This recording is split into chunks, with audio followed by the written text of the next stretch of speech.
नमस्कार। रूबरू theatre group की तरफ से शख्सियत के इस अंक में आज जो शख्सियत हमारे साथ हैं, जानी मानी प्लेराइट, रंगमंच, टेलीविजन, आकाशवाणी से उनका गहरा ताल्लुक रहा है।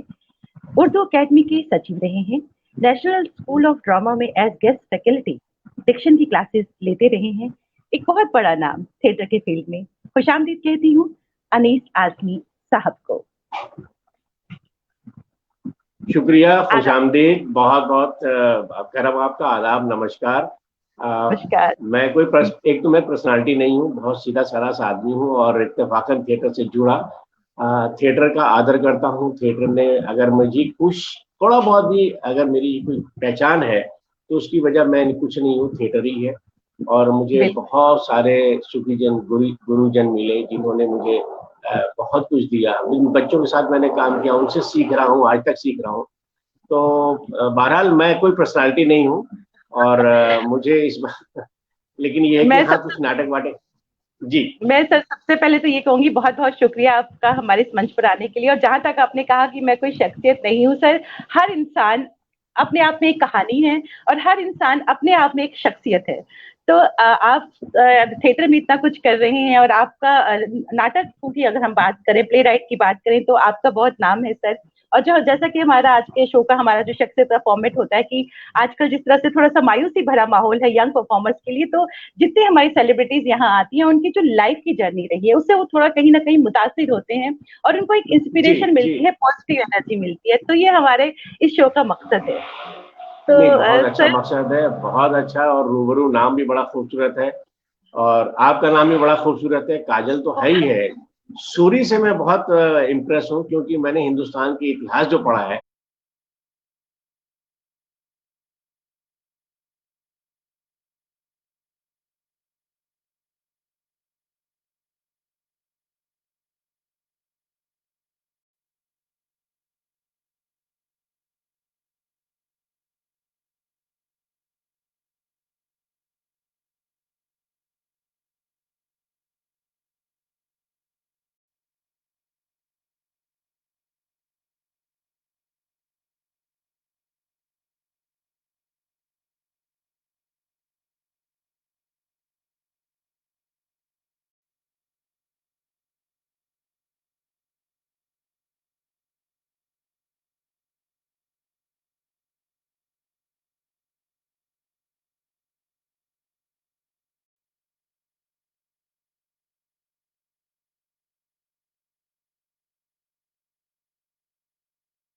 सबसे बड़ी लाइब्रेरी के chief of the library services थे। तो वो बहुत कॉमरेड आदमी थे, बहुत संत आदमी थे और वो चाहते थे कि हम लोग पढ़कर कुछ नाम रोशन करें। और मुझे पढ़ाई नहीं अच्छी लगती थी, मैं दुनिया जहां की चीजें पढ़ता था सिवाय कोर्स की किताबों। मतलब टेक्स्ट बुक मुझे नहीं अच्छी लगती थी, लेकिन लाइब्रेरी की जितनी फिक्शन की पोइट्री की किताबें थी, शॉर्ट स्टोरीज थी, नॉवेल्स थे, वो सब मैं पढ़ता रहता था।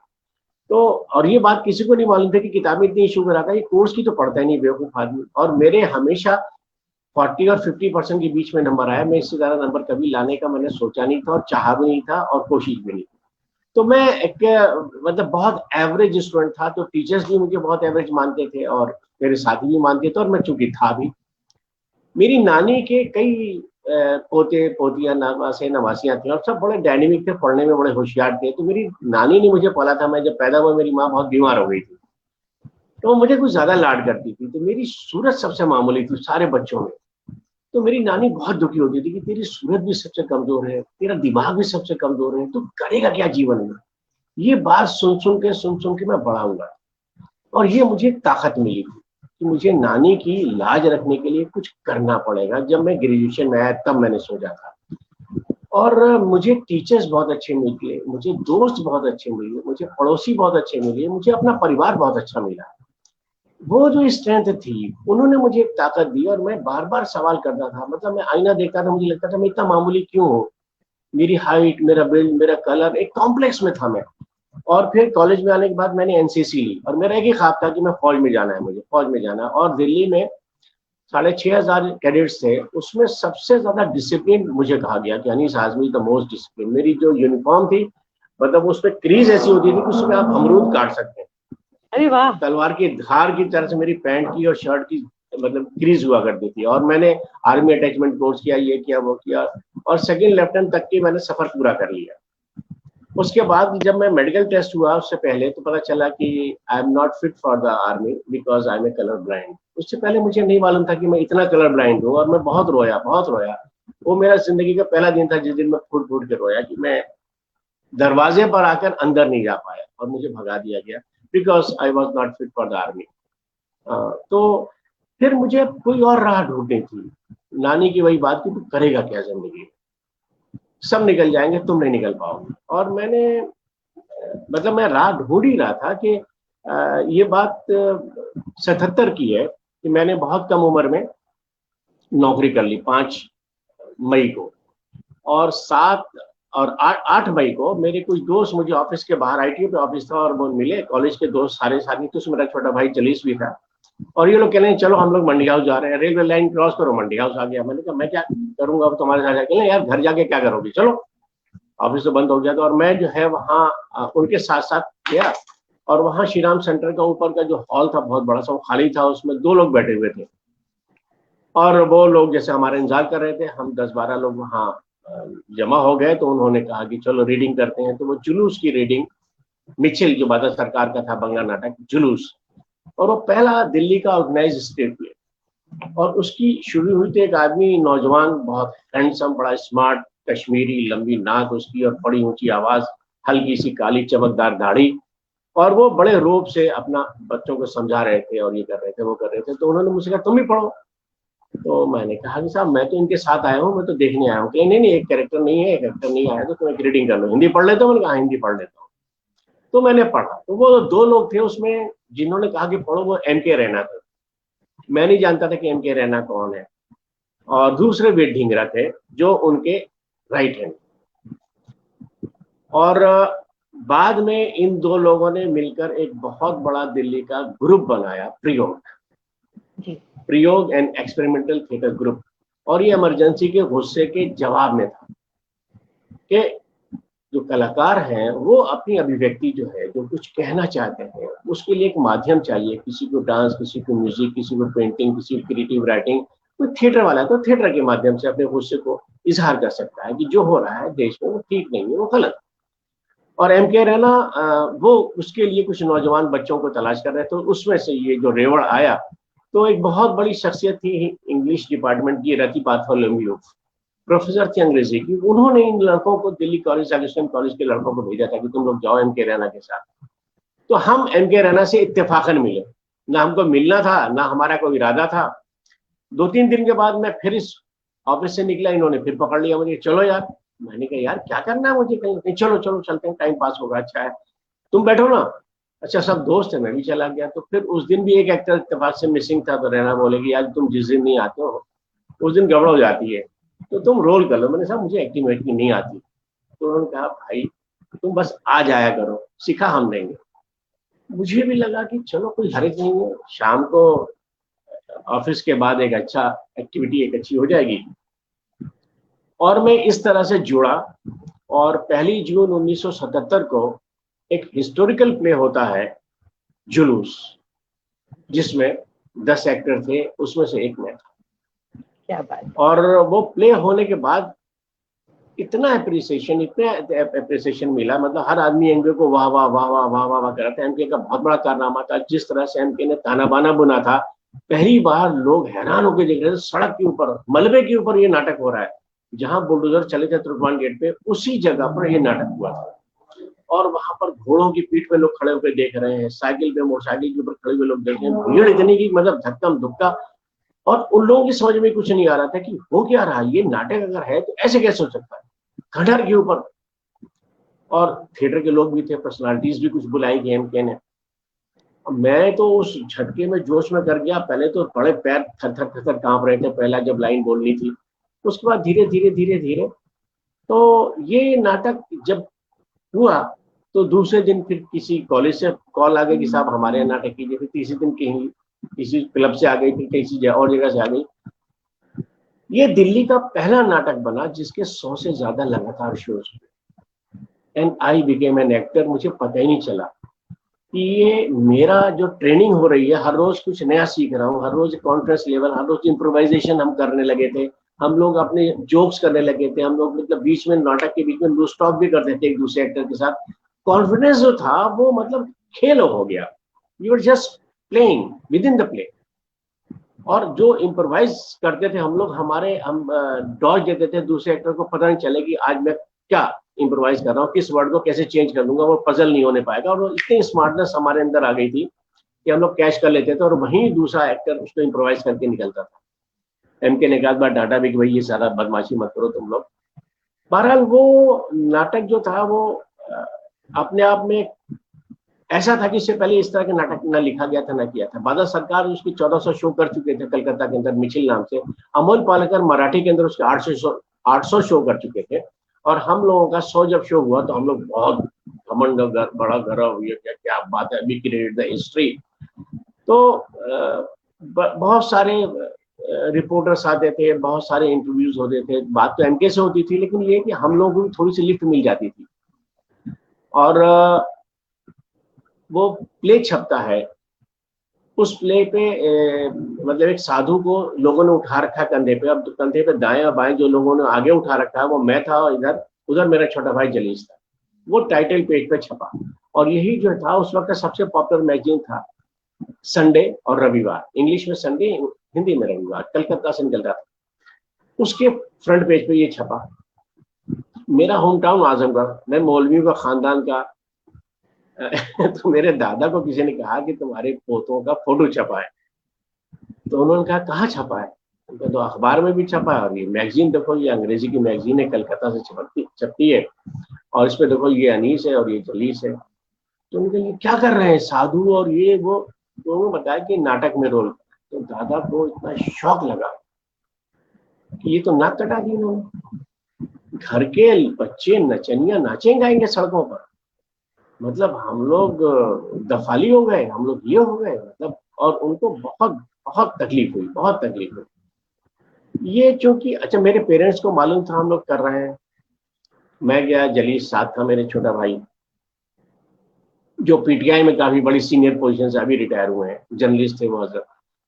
फिर बाकी दोनों भाई भी आ गए, और हम 4 भाई थे, 4 के चारों एमके के साथ नाटक करने लगे थे। और एक जुनून था, एक कैफियत थी कि हर वक्त नाटक नाटक नाटक। तो फिर घर के परिवार के जो लोग थे, जो थोड़ा सा उस नस्ल के, दादा की नस्ल के थे, वो भी धीरे धीरे उनको लगा कि नहीं, ये कोई बदतमीजी या बुरा काम या बदनाम होने वाला काम नहीं है। ये पढ़े लिखे लोगों का कुछ अच्छा, कुछ मतलब बुरा नहीं है, अच्छा नहीं है तो बुरा भी नहीं है। और जो मेरे मामा चाचा थे, ये लोग तो बहुत ही हाईली एजुकेटेड थे, तो वो लोग बहुत अप्रिशिएट करते थे जब दिल्ली आते थे, तो मतलब कि हमारे नाटक भी देखने आते थे। तो वो लोग तो चूंकि डॉक्टर थे, प्रोफेसर थे, इस तरह से ज्यादा थे, टीचर्स थे ज्यादातर, तो मतलब यूनिवर्सिटी में पढ़ा रहे हैं, ये कर रहे हैं, तो उनके लिए बड़ी बड़ी थी कि हमारे भतीजे भांजे जो है वो थिएटर करते हैं। लेकिन नानी दादी वाला जो कल था उनके लिए बड़ी मतलब कि परेशानी उनको थी कि खानदान की नाक कट रही है, बदनाम हो रहे हैं कि लड़के नाच गाना कर रहे हैं।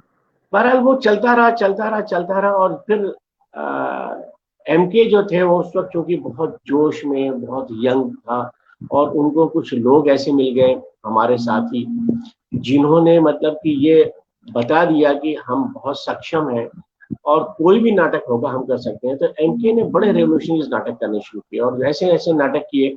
स्पार्टकस बादल दा का था, पूरी दास्तान गुलामी की, सबसे पहला जो रिवोल्ट हुआ था इंसान ने, गुलामों ने किया था बिफोर क्राइस्ट, और पूरी रोम की जो फौज को काट के फेंक दिया था।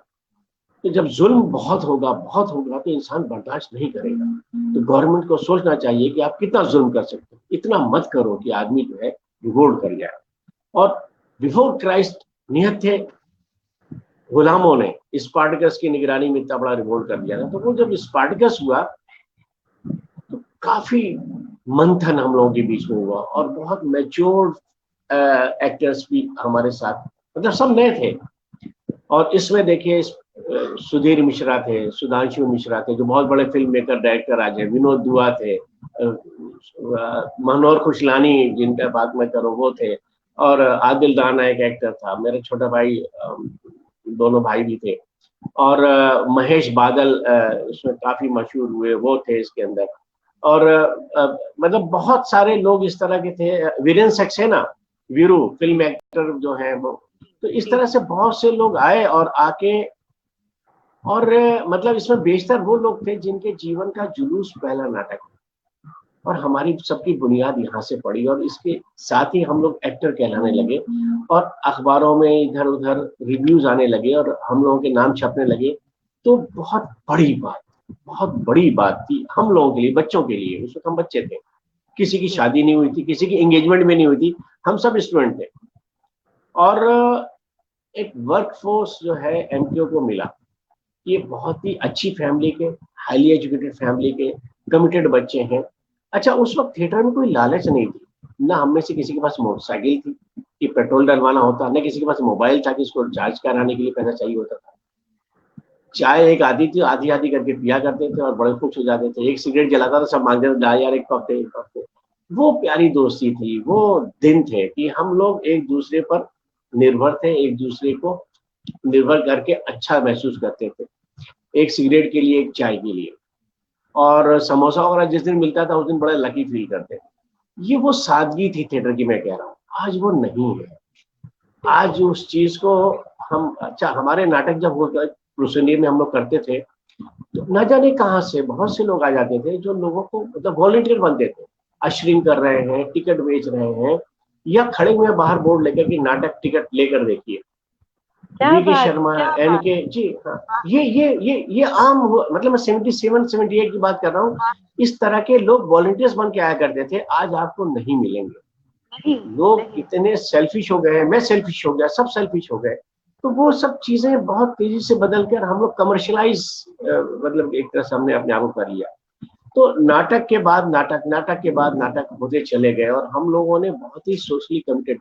फिर स्पार्टकस के बाद जो है हम लोगों ने मुक्तधारा किया, मुक्तधारा के बाद हम लोगों ने मदर जैसा प्ले उठाया, मैक्सिम गोर्की का जो नॉवेल था, जिसको ब्रेख्त ने उसको अडॉप्ट किया और उसको जो है मतलब कि उसका ट्रांसलेशन बलराज पंडित ने किया, और उसके बाद उसका ट्रांसलेशन मैंने भी किया, रतिबा ओरिजिनो ने भी किया, तो कई लोगों ने किया। ये सब जब हुआ तो फिर धीरे धीरे मतलब एक कॉन्फिडेंस आया कि, मतलब मैं अपनी बात कर रहा हूँ कि आई एम ए एक्टर, और स्पाइन पूरी सीधी करके चलने, चाल अपने दुरुस्त करने, अपनी मतलब कि थोड़ा सा एक भरम पैदा हुआ अपने बारे में कि नहीं यार, मैं इतना गया गुजरा नहीं हूँ, I can do, at least I can do little bit. अच्छा, जब मैं जुलूस कर रहे थे तो मैं, चूंकि लिटरेरी बहुत बड़ा ऑर्गेनाइजेशन था जिसमें मैं पब्लिकेशन इंचार्ज की हैसियत से काम कर रहा था, अंजुमन तरक्की उर्दू हिंद, बहुत बड़ा इंस्टीट्यूशन है उर्दू लैंग्वेज की प्रमोशन प्रोपगेशन के लिए। So I was the publication head and sole distributor of the books. दो चीजें मेरी जिम्मेदारी थी, और वहाँ मैंने बड़े बड़े राइटर से मिलता था, टॉप राइटर से इंडिया के, और वो लोग बहुत मुझे बच्चा समझ के बहुत प्यार करते थे। मतलब ऐसे ऐसे ग्रेट लोग जो मतलब आज उनके फोटो देखकर लोग कहते हैं अरे आपने इनको देखा है। तो मैं किताब निकाल के दिखाता था कि ये किताब इन्होंने मुझे गिफ्ट की है, प्रेजेंट की है अपने सिग्नेचर के साथ। अरे अब कैफी आजमी, अली सरदार जाफरी जैसे लोगों की किताबें मेरे दस्तखत से, मुझे अगर मेरे पास इतनी बल्लाज मेहना की किताब रखी हुई है, तो ये सब बातें अपने आप में बड़ी अजीब से थी। अच्छा, ये लोग तुमको इतना लिख देते थे। तो मैंने कहा मुझको तरस खाते थे शायद, मैं बच्चा था, वहाँ एम्प्लॉय था, उनकी किताबें छपती थी, तो वो कहते थे लो पहली किताब अनीस आजमी तुम्हारे नाम। इस तरह की चीजें जुड़ती गई, कॉन्फिडेंस लेवल धीरे धीरे बिल्डअप होता है। आपको है ना, आपकी पीठ के ऊपर कोई हाथ रखता है ना, आपको लगता है कि अरे मैं, मेरे पीछे इतना बड़ा हाथ है। तो वो हाथ जो प्यार से मोहब्बत से एक पल के लिए रखे जाते थे, वो मेरे लिए असासा बनते, एक कीमती सरमाया बनते चले गए। और मुझको ये कॉन्फिडेंस आने लगा कि मैं बहुत गया गुजरा सही, लेकिन शायद इतना भी नहीं। तो मैंने एमके से कहा कि मैं इसको उर्दू में ट्रांसलेट करता हूँ।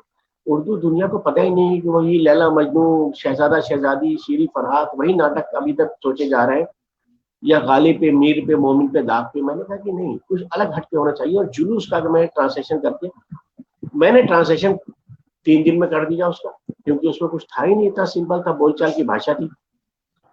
और हमारे एक दोस्त थे जो उसके पीछे गालिब इंस्टीट्यूट है, उसके डायरेक्टर थे शाहिद माहौली, वो आए तो कहने क्या लिख रहे हो। मैंने कहा शायद भाई एक नाटक है, बहुत अच्छा नाटक है, और आपने देखा नहीं, मुझे आपसे शिकायत है, मैंने इसको ट्रांसलेट कर दिया।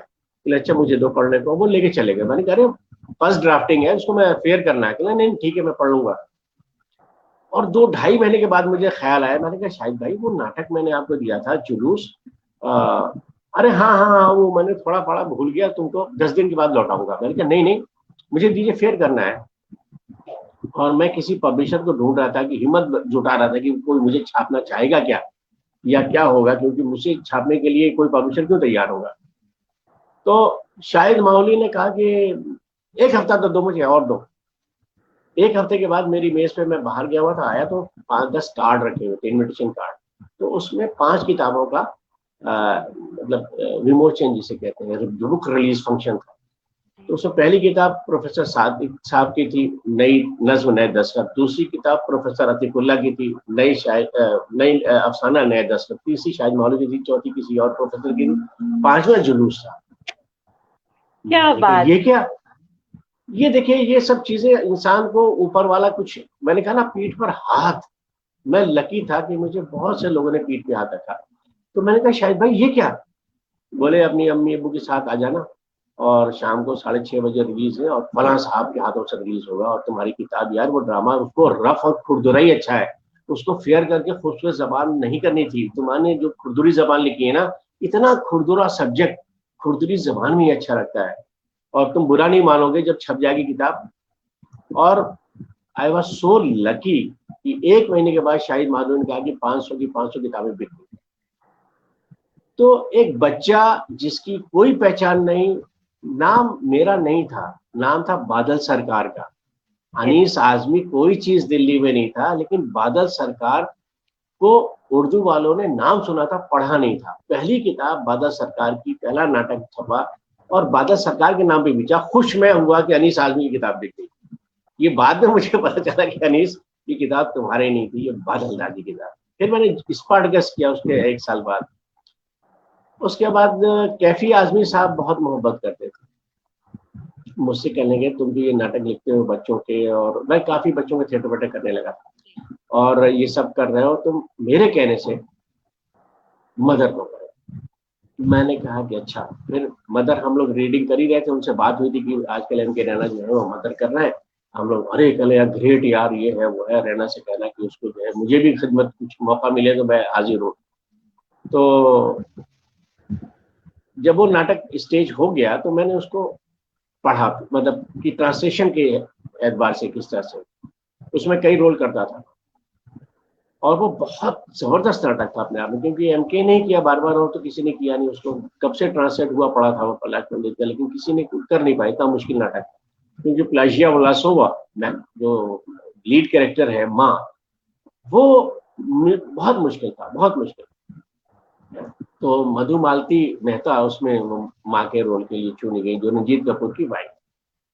और दूसरी माया राव, दोबारा जब किया तो माया राव उसमें, मतलब बहुत मैच्योर चाहिए।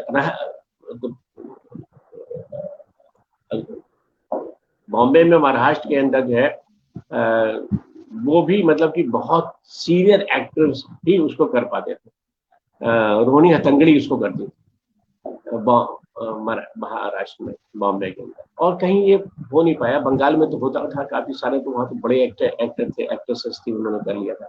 तो मैंने कैफी साहब से कहा, मैंने कैफी साहब मैंने पढ़ लिया है ट्रांसलेट की निकलने से, लेकिन उसमें 17 गाने हैं, मैं पोइट्री तो नहीं कर सकता, प्रोज में कर लूंगा। तो ये, और क्योंकि ब्रेख्त के गाने हैं और आप भी मतलब उसी लहजे में शायरी करते हैं, तो आप अगर हाँ कह दे तो फिर मजा आ जाएगा। तो आपकी पोइट्री ट्रांसलेशन में रहेगी और मेरी प्रोज।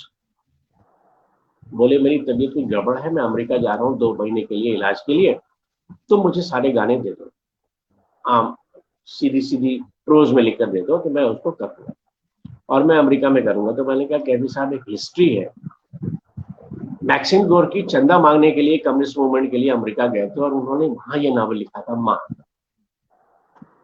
जर्मनी से बटोलबर्ग भागकर अमेरिका आए थे हिटलर के खौफ से, और उन्होंने वहां इस नावल का एडेप्टेशन किया था, द मदर। आप इसका उर्दू में तर्जुमा करेंगे और अमेरिका जा रहे हैं। मैंने कहा ये तो कोइंसिडेंस है और बहुत ही प्यारा है और बहुत ही अच्छी बात होगी।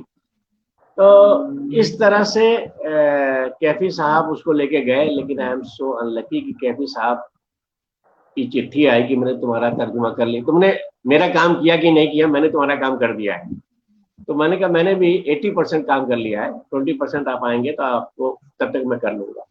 लेकिन वो जिस सूटकेस में को लेकर वो आ रहे थे, वो सूटकेस चोरी हुआ और आज तक नहीं मिला। वो 17 के 17 गाने वो किसी चोर की नजर हो गए। और तो इस तरह से बड़े सारे इत्तेफाक होते हैं, बहुत सारे इत्तेफाक होते हैं।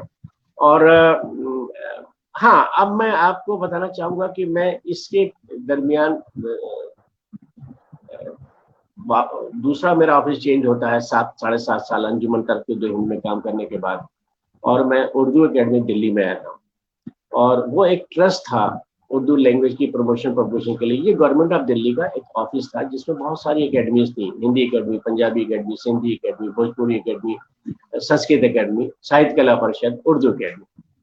तो उर्दू एकेडमी काफी काम कर रही थी। शरीफ हुसैन नकवी उसके सेक्रेटरी थे। अंजुमन से नौकरी छोड़ने के बाद मैं सऊदीया चला गया था 2 साल के लिए, 84 से 86 तक। और ये 2 साल मैंने कोई नाटक नहीं की। मैंने एक मकान बुक किया था और मेरे पास पैसे नहीं थे क्योंकि 1400-1600 रुपए की नौकरी थी। और ये था कि मकान को पेमेंट करनी है 1,40,000 की, तो वो कहाँ से आएंगे। मुझे एक बीबीसी का वहाँ पब्लिशिंग नेटवर्किंग शुरू कर रहे थे और मैंने बुक पब्लिशिंग में मास्टर्स किया था। मेरे एक दोस्त ने कहा यार उर्दू बैकग्राउंड के तुम हो और पब्लिशिंग में तुमने बुक पब्लिशिंग में तुमने मास्टर्स किया है, तो तुम ट्राई करो। मैंने कहा यार मैं क्या करूंगा। और वो किसी 5 स्टार होटल में इंटरव्यू हो रहा था उनका। नहीं, वॉक इन इंटरव्यू तुम जा सकते हो। और वो अपनी मोटरसाइकिल पे दूसरे दिन मुझे रस्सी पकड़ के, तुम कल ले गए थे, चलो आज लास्ट डे चलो, और मुझे लेके गए। और मैं वहां बैठा, ग्रुप डिस्कशन हुआ, फिर ये हुआ, फिर वो हुआ, फिर टेस्ट हुआ, वो सब क्लियर करता चला गया। और अगले दिन उनके साथ ड्राइविंग लाइसेंस और पासपोर्ट लेकर आइए, कल आपका वीजा लगेगा। तो मैंने कहा सैलरी कितनी होगी, तो उन्होंने कहा कि सैलरी आपकी होगी 14,000। तो 1200 से 14,000 का डिफरेंस तो ऐसा था कि मैं छलांग मार के जाने को तैयार हो गया। और बहरहाल मैं सऊदीया पहुंचा। और सऊदीया जब मैं पहुंचा 2 साल मैंने काम किया। और उसके बाद मैंने काम ऐसा किया कि 12,000 से मेरी सैलरी 36,000 हो गई मेरे काम को देखते हुए। वहां तो वो ब्रिटिशर्स थे, वो तो ऐसे सैलरी इंक्रीज करते थे कि अगर खुश हो गए कि आदमी काम का है तो मैं I was a hero of the company. लेकिन थिएटर नहीं हो रहा था और मुझे लगता था कि मेरी पहचान खत्म हो जाएगी मैं जब इंडिया लौटूंगा। मकान का पैसा मैं दे चुका था, इतना पैसा मेरे पास 6 महीने में जमा हो गया था। फिर मैंने कहा कि नहीं, मेरे पेरेंट्स के पास भी, क्योंकि वो सब कॉमरेड है, फादर मेरे सारा पैसा तो बांट दिया करते थे, घर में माँ को बहुत कम देते थे। तो मुझे अब शादी भी कर लेनी चाहिए, तो कुछ दिन और रुक कर अपनी शादी के पैसा जमा करूँ।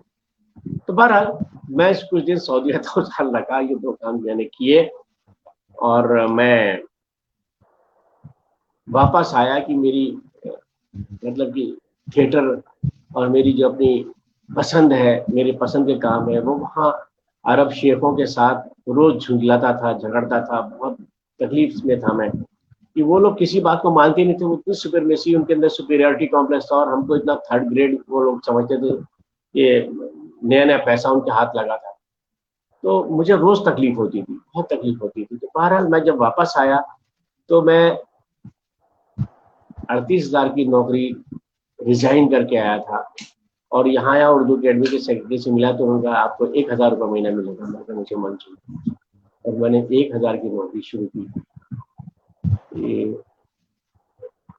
तो अपने देश में, बहुत अपने दोस्तों इंस्पिरेशनल में था। रहूंगा। तो क्या वो बात। फैसला मेरा बहुत सख्त था और मैं उस पर शर्मिंदा नहीं। क्या मैं बात। बिल्कुल शर्मिंदा नहीं हूँ। और मुझे कई साल लग गए 8,000 तक पहुंचने पर। जब मैं 8,000 नौकरी, जब मेरी सैलरी पहुंची तो मेरा बेटा स्कूल जाने के लायक हो गया और उसकी फीस 8,000 थी। बीवी ने कहा तुम पागल हो गया, इतने बड़े स्कूल में नहीं पढ़ा सकते, 8,000 सैलरी है, 8,000 फीस है, घर कैसे चलेगा। मैंने कहा चलेगा। और मैंने फिर रातों को जाकर ट्रांसलेशन शुरू किया, स्क्रिप्टिंग शुरू की, स्क्रीन प्ले लिखने शुरू किए। दोस्तों ने साथ दिया और मुझे इतना काम दे देते थे कि मेरा घर चलता था और बच्चा भी स्कूल की फीस कर रहा था। तो मैंने दोस्तों का बहुत सहारा रहा। दोस्तों ने मुझे बहुत मौके दिए कि मेरी जिंदगी लड़खड़ाते लड़खड़ाते कभी लड़खड़ा ही नहीं। और आज मैं यहाँ हूँ कि कुछ लोग मुझे जानते हैं, उसकी वजह ये थी कि जब मैं उर्दू अकेडमी में सेक्रेटरी मतलब प्रोग्राम ऑफिसर की पोस्ट पे था, तो मैंने नकवी साहब से कहा कि सर मेरा थोड़ा सा शिद्दत थिएटर में या रंगमंच में है, आप मुझसे फायदा नहीं उठाना चाहेंगे? हम यहाँ ड्रामा फेस्टिवल कर सकते हैं, हम थिएटर वर्कशॉप कर सकते हैं। तो उन्होंने कहा तुमने क्या क्या किया है? तो मैंने कहा मैंने इतने सालों तक थिएटर किया है और मैं सारे थिएटर वालों को जानता हूँ, जिस दोस्त को आवाज दूंगा वो आ जाएगा, आप पे कर सकते हैं तो आप पे कीजिए और बेहतरीन टैलेंट यहाँ होगा। फिर एमके से मैंने बात की, एमके ने कहा हाँ कोई क्या मुश्किल है, तुम करो, हम लोग आएंगे, प्रोग्राम बनाएंगे, इसमें क्या दिक्कत है। तो सेक्रेटरी नकवी साहब बोले कि मेरी बातें बहुत देर तक सुनते रहे कि ये भी कर सकते हो, ये भी कर सकते हो, ऐसा भी हो सकता है, वो भी हो सकता है, ईयरली भी हो सकता है, बीच में भी हो सकता है, स्कूलों के कंपटीशन भी हो सकते हैं। तो बोले बिस्मिल्लाह। तो मैंने कहा सर उसमें मेरी हैसियत क्या होगी? कह लगे आप जो फाइल पर लिख कर लाएंगे मैं वो अप्रूव कर दूंगा, चलिए फाइल लिखिए। और उस दिन से मैं नाचते नाचते नचाने वाला बन गया और मैं ड्रामा फेस्टिवल मैंने शुरू किया, वर्कशॉप शुरू की, बच्चों के कॉम्पिटिशन्स और ये वो, इंटर स्कूल उर्दू के 80 स्कूल थे यहाँ पर, मिडिल स्कूल 14 स्कूल जो है सेकेंडरी सीनियर सेकेंडरी स्कूल से। बहुत पोटेंशियल था, बहुत पोटेंशियल था। और मुझे जिस तरह से फ्री हैंड दिया नकवी साहब ने, गो अहेड। अब मैं थिएटर का था तो उनको लगा कि हम कंपेयरिंग के लिए किसी आदमी को, प्रोफेशन को बुलाते हैं और हर रोज फंक्शन होता है, 1000 उसको मुफ्त में देते हैं, ये आदमी खुद भी कर सकता है। तो एक दिन मुझसे कहने लगे कि साहब वो आज कंपेयरिंग आप करेंगे। मैंने कहा सर मैं कैसे कर सकता हूँ, मुझे ठीक से उतनी अच्छी उर्दू भी नहीं आती, वो तो बड़ी जबरदस्त उर्दू बोलने वाले लोग हैं।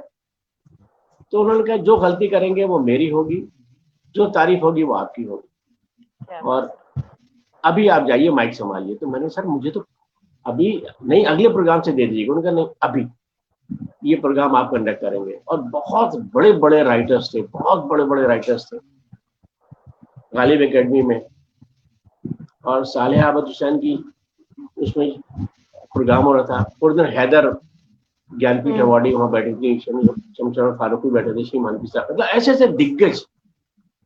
और मैं जब कांपते पैरों से माइक पर गया और मैंने बोलना शुरू किया, तो मेरी सूरत ऐसी कि सभी लोग बर्दाश्त कर लेते हैं, किसी ने कोई टोन नहीं किया। और जब प्रोग्राम खत्म हुआ तो 2-1 लोगों ने धीरे से कंधे पे हाथ रखा, अच्छा तुमने कंडक्ट किया, अच्छा कंडक्ट किया। फिर नकवी साहब ने मुझसे कहा कि भाई अब माइक पे कहा जाके सबका शुक्रिया अदा करते हुए कि हमको आज हमारा एक कंपेयर मिल गया है, अब उर्दू अकेडमी के सारे प्रोग्राम्स की कंपेयरिंग अनीस आजमी करेंगे। क्या तो वो मैदान भी मतलब कि हमको मिला। हाँ, तो अब उर्दू अकेडमी में जब हमने ड्रामा फेस्टिवल शुरू किया तो ये था कि भाई एक स्टैंडर्ड बनाया जाए, एक थोड़ा सा ये नहीं हो कि वही लैला मजनू हीर रांझा तक ही मामला रहेगा और शहजादा शहजादी तक रहेगा, बल्कि संजीदा मौजूआत के ऊपर बात हो, संजीदा सब्जेक्ट से बात हो। तो उसके लिए जो थिएटर ग्रुप तो थे नहीं उर्दू की कोई खास, यहाँ पर जो 2-4 लोग थे और जो थे वो बड़े दिग्गज लोग थे संगीता थिएटर करने वाले, मतलब रेवती सनी शर्मा यहाँ पर मौजूद थे, शीला भाटिया यहाँ मौजूद थे, जीएन कौशल यहाँ मौजूद थे, हबीब तनवीर यहाँ मौजूद थे। ऐसे ऐसे लोग कि मतलब सबके पैर छूइए और सलाम लीजिए सब। तो इनके पास जाकर मैं बैठा और मैंने कहा कि मैं ये करना चाहता हूँ, आप लोगों का मुझे आपकी दुआएं, आपके आशीर्वाद चाहिए। तो हबीब साहब से वहाँ मुलाकात की और हबीब साहब ने मतलब बहुत ज्यादा मुझे गले लगाया और बहुत लाड दिया। और उर्दू एकेडमी से फिर उनको जोड़ा, इन सब लोगों को जोड़ा। एमके तो थे ही हमारे, तो एमके रैना को मीटिंग पे लेकर आते थे, वो सेक्रेटरी को सजेशन देते थे। हबीब साहब है और रेवती सनी शर्मा जी खास तौर से, और प्रोफेसर शमीम हनफी, ये सब लोग आगे बढ़कर आए और उर्दू एकेडमी काम करने लगी। फिर मुझे लगा कि साहब ये ड्रामा फेस्टिवल वगैरह हो गया, स्कूल के प्रोग्राम भी शुरू हो गए, कंपटीशन भी हो गया, मैंने प्लेस भी होने लगे। थिएटर वर्कशॉप उर्दू मीडियम स्कूलों में जब तक नहीं करेंगे, हम टैलेंट कैसे बनाएंगे, कैसे पैदा करेंगे, बच्चों को, उनके पेरेंट्स को हम कैसे राग़िब करेंगे कि थिएटर इतनी बुरी चीज़ नहीं है, थिएटर में भेजिए, बच्चा स्मार्ट होगा, कॉन्फिडेंस बढ़ेगा। और सलाहियतें बच्चों में बहुत है, उर्दू वालों में खास तौर से म्यूजिक की, पेंटिंग की और थिएटर की, मतलब ये एक मतलब खुदादाद होता है इन बच्चों के अंदर। तो मैंने कहा कि मुझे स्कूलों में जाने की परमिशन दीजिए ताकि मैं वहाँ से 1 महीने की वर्कशॉप करूँ। और जामिया मिल्लिया से शुरुआत हमने की। हमने कहा कि जामिया ने ही बच्चों का थिएटर और उर्दू हिंदुस्तानी थिएटर में बहुत बड़ा रोल किया है। और वहीं पर कुस्या ज़ैदी थी जिनका हिंदुस्तानी थिएटर था, और जहाँ हबीब साहब आए थे एक प्ले करने के लिए, और उनको कुस्या ज़ैदी ने पकड़ा और कहा कि तुम यहाँ करो, और उन्होंने आगरा बाजार किया था, और हबीब तमीर बने थे उस आगरा बाजार से। तो मैंने कहा ये वो भूमि है जिस भूमि के ऊपर कुछ भी सोना, मिट्टी भी सोना बन जाती है। तो वहाँ के बच्चों के साथ हमने शुरुआत की, जहाँ बहुत ज़बरदस्त ट्रेडिशन थी, क्योंकि वहाँ जर्मनी से पढ़कर प्रोफेसर मुजीब आए थे, आबिद हुसैन साहब आए थे, जाकिर हुसैन साहब आए थे, और ब्रेख्त के थिएटर को देखा था उन्होंने, और यहाँ थिएटर शुरू किया था 1931, 36, 37, 38 की मैं बात कर रहा हूँ। और बहुत कम्युनिटी थिएटर, कम्युनिटी थिएटर वहाँ पर होता था, और जो अब नहीं हो रहा था। तो वहाँ के वीसी से मैंने कहा कि शायद मेहदी साहब से, ब्यूरोक्रेट थे, फौरन समझ गए, बोले कि यार करो ना, आओ हमारे स्कूल के बच्चों को लो। तो बच्चों के पेरेंट्स ने बहुत साथ दिया और बहुत उन्होंने तारीफ की, तो मुझे कॉन्फिडेंस बढ़ा। फिर मैं एकदम से वहां से निकला और अगले साल मैंने स्लम्स की तरफ रुख किया। ट्रांस यमुना जो स्लम्स के बच्चे थे उनसे कहा पेरेंट्स को, तो लड़के तो मुझे मिल रहे थे, लड़कियों की तरफ से प्रॉब्लम थी। तो मीटिंग की, प्रिंसिपल के कमरे में पेरेंट्स को बुलाया कि मैंने इन बच्चों को पसंद किया, इनके पेरेंट्स को बुला लीजिए। तो उन्होंने कहा कि देखिए हमारी नाक कट जाएगी, बदनामी होगी, ये लड़की है, कल को बड़ी होगी, इसको कोई फोटो दिखाएगा, ये तो नाचती गाती थी, इसकी शादी नहीं होगी। तो मैंने कहा कि अगर आपको मुझ पर भरोसा नहीं है तो मैं इतना आपसे कह सकता हूँ कि घर में आप इनके माँ बाप हैं, यहाँ मैं बाप हूँ। ये आपकी बेटी आपके घर में, यहाँ मेरी बेटी है। तो मैंने कहा कि ये बच्ची न जाने कहाँ कौन, मतलब कि शबाना आजमी और स्मिता पाटिल बन जाए, कुछ नहीं कह सकते। ये बच्चा जो है इसमें इतना टैलेंट है कि हमारे यहाँ दूसरे कंपटीशन में ही आता है और इसका बहुत नाम है, इसको इतने अवार्ड मिले, इतने घर में आपकी शील्ड्स रखी हुई है, इतने सर्टिफिकेट रखे हुए, एक और शील्ड एक और सर्टिफिकेट पहुंचेगी तो क्या हारा जाए। तो वो मतलब मुझ पर तरस खाया उन्होंने और कहा कि अच्छा ठीक है बच्ची आपके हवाले। फिर मेरी मुलाकात कुछ दिनों बाद जो है आगा खां फाउंडेशन में हुई, और वो चाहते थे कि आगा खां फाउंडेशन जो निजामुद्दीन एरिया उन्होंने अडॉप्ट किया था, यहाँ बहुत सारे स्लम्स हैं, कूड़ा उठाने वाले, रद्दी बिनने वाले, गाड़ियाँ धोने वाले, ये बच्चे जो थे, इन बच्चों को जाहिर है कि ताश खेलते थे, जुआ खेलते थे, सिगरेट बीड़ी पीते थे, तो उनके पास कुछ भी करने को नहीं था, सुबह शाम गाड़ियाँ धोई और उसके बाद यही सब करते थे। ये टूरिस्ट से भीख मांगते थे। तो उसी जमाने में मतलब ये हुआ कि इनके साथ काम करते करते जब मैं करने लगा तो मैंने पहले कुछ प्लेस चुने ऐसे जिनकी स्क्रिप्ट थी, और मोहिनी माथुर बहुत बड़ी, बहुत सीनियर, रेडियो की भी बड़ी आर्टिस्ट थी मोहिनी माथुर। मैंने, मोहिनी जी हमारी मदर जैसी थी, मैं कि मोहिनी जी पहली वर्कशॉप आप डायरेक्ट करेंगी, थिएटर, चिल्ड्रंस थिएटर वर्कशॉप। उनका मैं आती हूँ, और उन्होंने अली बाबा 40 चोर किया। तो अब उसमें 36 बच्चे हमने सेलेक्ट किए थे, 8-9 बच्चों को रोल मिला, बाकी सब क्राउड सीन में थे। तो मैंने कहा कि मोनी जी से ये मुझे थोड़ा सा मेरे लिए अच्छा नहीं है, हर बच्चे को इक्वली अगर रोल मिलेगा तो उसको ये इंफिनिटी कॉम्प्लेक्स नहीं हो कि मैं तो भीड़ में बस 2 बार आया, बाकी तो वो स्टेज पे छाए रहे। तो उन्होंने, मोनी जी बोले कि यार ऐसी स्क्रिप्ट कहाँ है जिसमें 36 कैरेक्टर है। अगले साल फिर हमने एनएसजी से किसी डायरेक्टर को बुलाया और कहा कि आप कोई ऐसा प्ले ढूंढ के लाइए जिसके अंदर 30-32 कैरेक्टर्स हों। तो पता चला कि कैरेक्टर जो है वो इतने कैरेक्टर्स का कोई नाटक है नहीं। फिर मैंने उठाया और कहानियाँ, पंचतंत्र की कहानियाँ पढ़नी शुरू की, अल्फ लैला की कहानियाँ पढ़नी शुरू की, और मैंने अलादीन का चिराग नाटक उठाया, वो कहानी उठाई और उसका नाट्य रूपांतर शुरू किया, और 4 दिन में नाट्य रूपांतर हो गया। तो उस वक्त अजय मनचंदा हमारे दोस्त थे, बहुत टैलेंटेड, बड़ा नाम उनका है, रेडियो में भी काम किया है। तो अजय और हमने मिलकर काफी काम साथ साथ किया है, और ये जोड़ी काफी मशहूर हुई थी। तो अजय ने उसको डायरेक्ट किया, और फिर तो मतलब कि मेरा गिरबान था और अजय मनचंदा का हाथ था कि वो हर 6 महीने पे कि अनीस साहब फला स्कूल में मुझे एक वर्कशॉप मिली है, या उर्दू अकेडमी में फला अगली महीने वर्कशॉप हो रही है, आप नाटक लिखिए। तो मैं कहानियां ढूंढता था या कुछ एक्सटेम्पोर कोई कुछ आ जाता था, लिखता था। तो हम लोगों ने बहुत सारे नाटक इस तरह से लिखे। और अब ये जो नाटक थे इसमें हर बच्चे को कैरेक्टर मिलता था, रोल मिलता था। तो इस तरह से एक सफर शुरू हुआ और मेरे पहले 5 नाटकों का जो एक संकलन 5 स्टेज ड्रामे के नाम से छपा और उसके 6 एडिशन निकल आए। 6 साल में 6 एडिशन उसके निकले, तो मुझे थोड़ा इंकरेजमेंट मिला। फिर हमारे कुछ और साथी भी हमारे वर्कशॉप में ही, अजय मनचंदा के वर्कशॉप में ही नदीम खान का नाम का एक बच्चा तीसरी क्लास का आया था। जब उसने 12th किया तो उसके बाद कहा कि मैं थिएटर ही करूंगा, कुछ और पढ़ना नहीं चाहता हूँ। और आज वो बहुत बड़ा नाम है नदीम खान का, और उसने कॉमनवेल्थ गेम्स के में जो एक ही बच्चों को नाटक हुआ था, he was the director of that play. और आज वो दिल्ली के तमाम बड़े स्कूलों के अंदर जो कई कई लाख के प्रोजेक्ट्स होते हैं, अजय मनचंदा की तरह आज नदीम खान ने भी बहुत बड़े बड़े प्रोजेक्ट्स किए हैं। और प्राइम मिनिस्टर ने हिंदुस्तान में इन्वायरमेंट के ऊपर 20 कंट्रीज के प्राइम मिनिस्टर्स आए थे, उसमें इन्वायरमेंट पे प्ले करना था, तो Nadeem was selected for as a director for those. तो नदीम ने भी मुझसे कहा कि सर ये नाटक लिख दीजिए, सर इस पे लिख दीजिए, सर तो मैंने ना जाने कितने नाटक लिख डाले।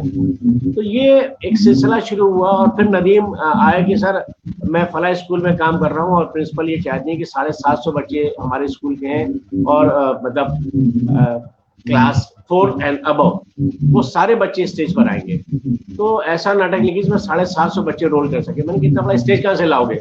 उसने वो स्कूल की प्रॉब्लम है, बहुत बड़ी फील्ड है, उसमें बहुत ह्यूज उस पर लग रहा है, उनके पास जो है कोई 35 लाख का बजट है इस नाटक के लिए। तो आई वॉज सो लकी कि मुझे इस तरह के भी नाटक लिखने पड़े और ये हुआ।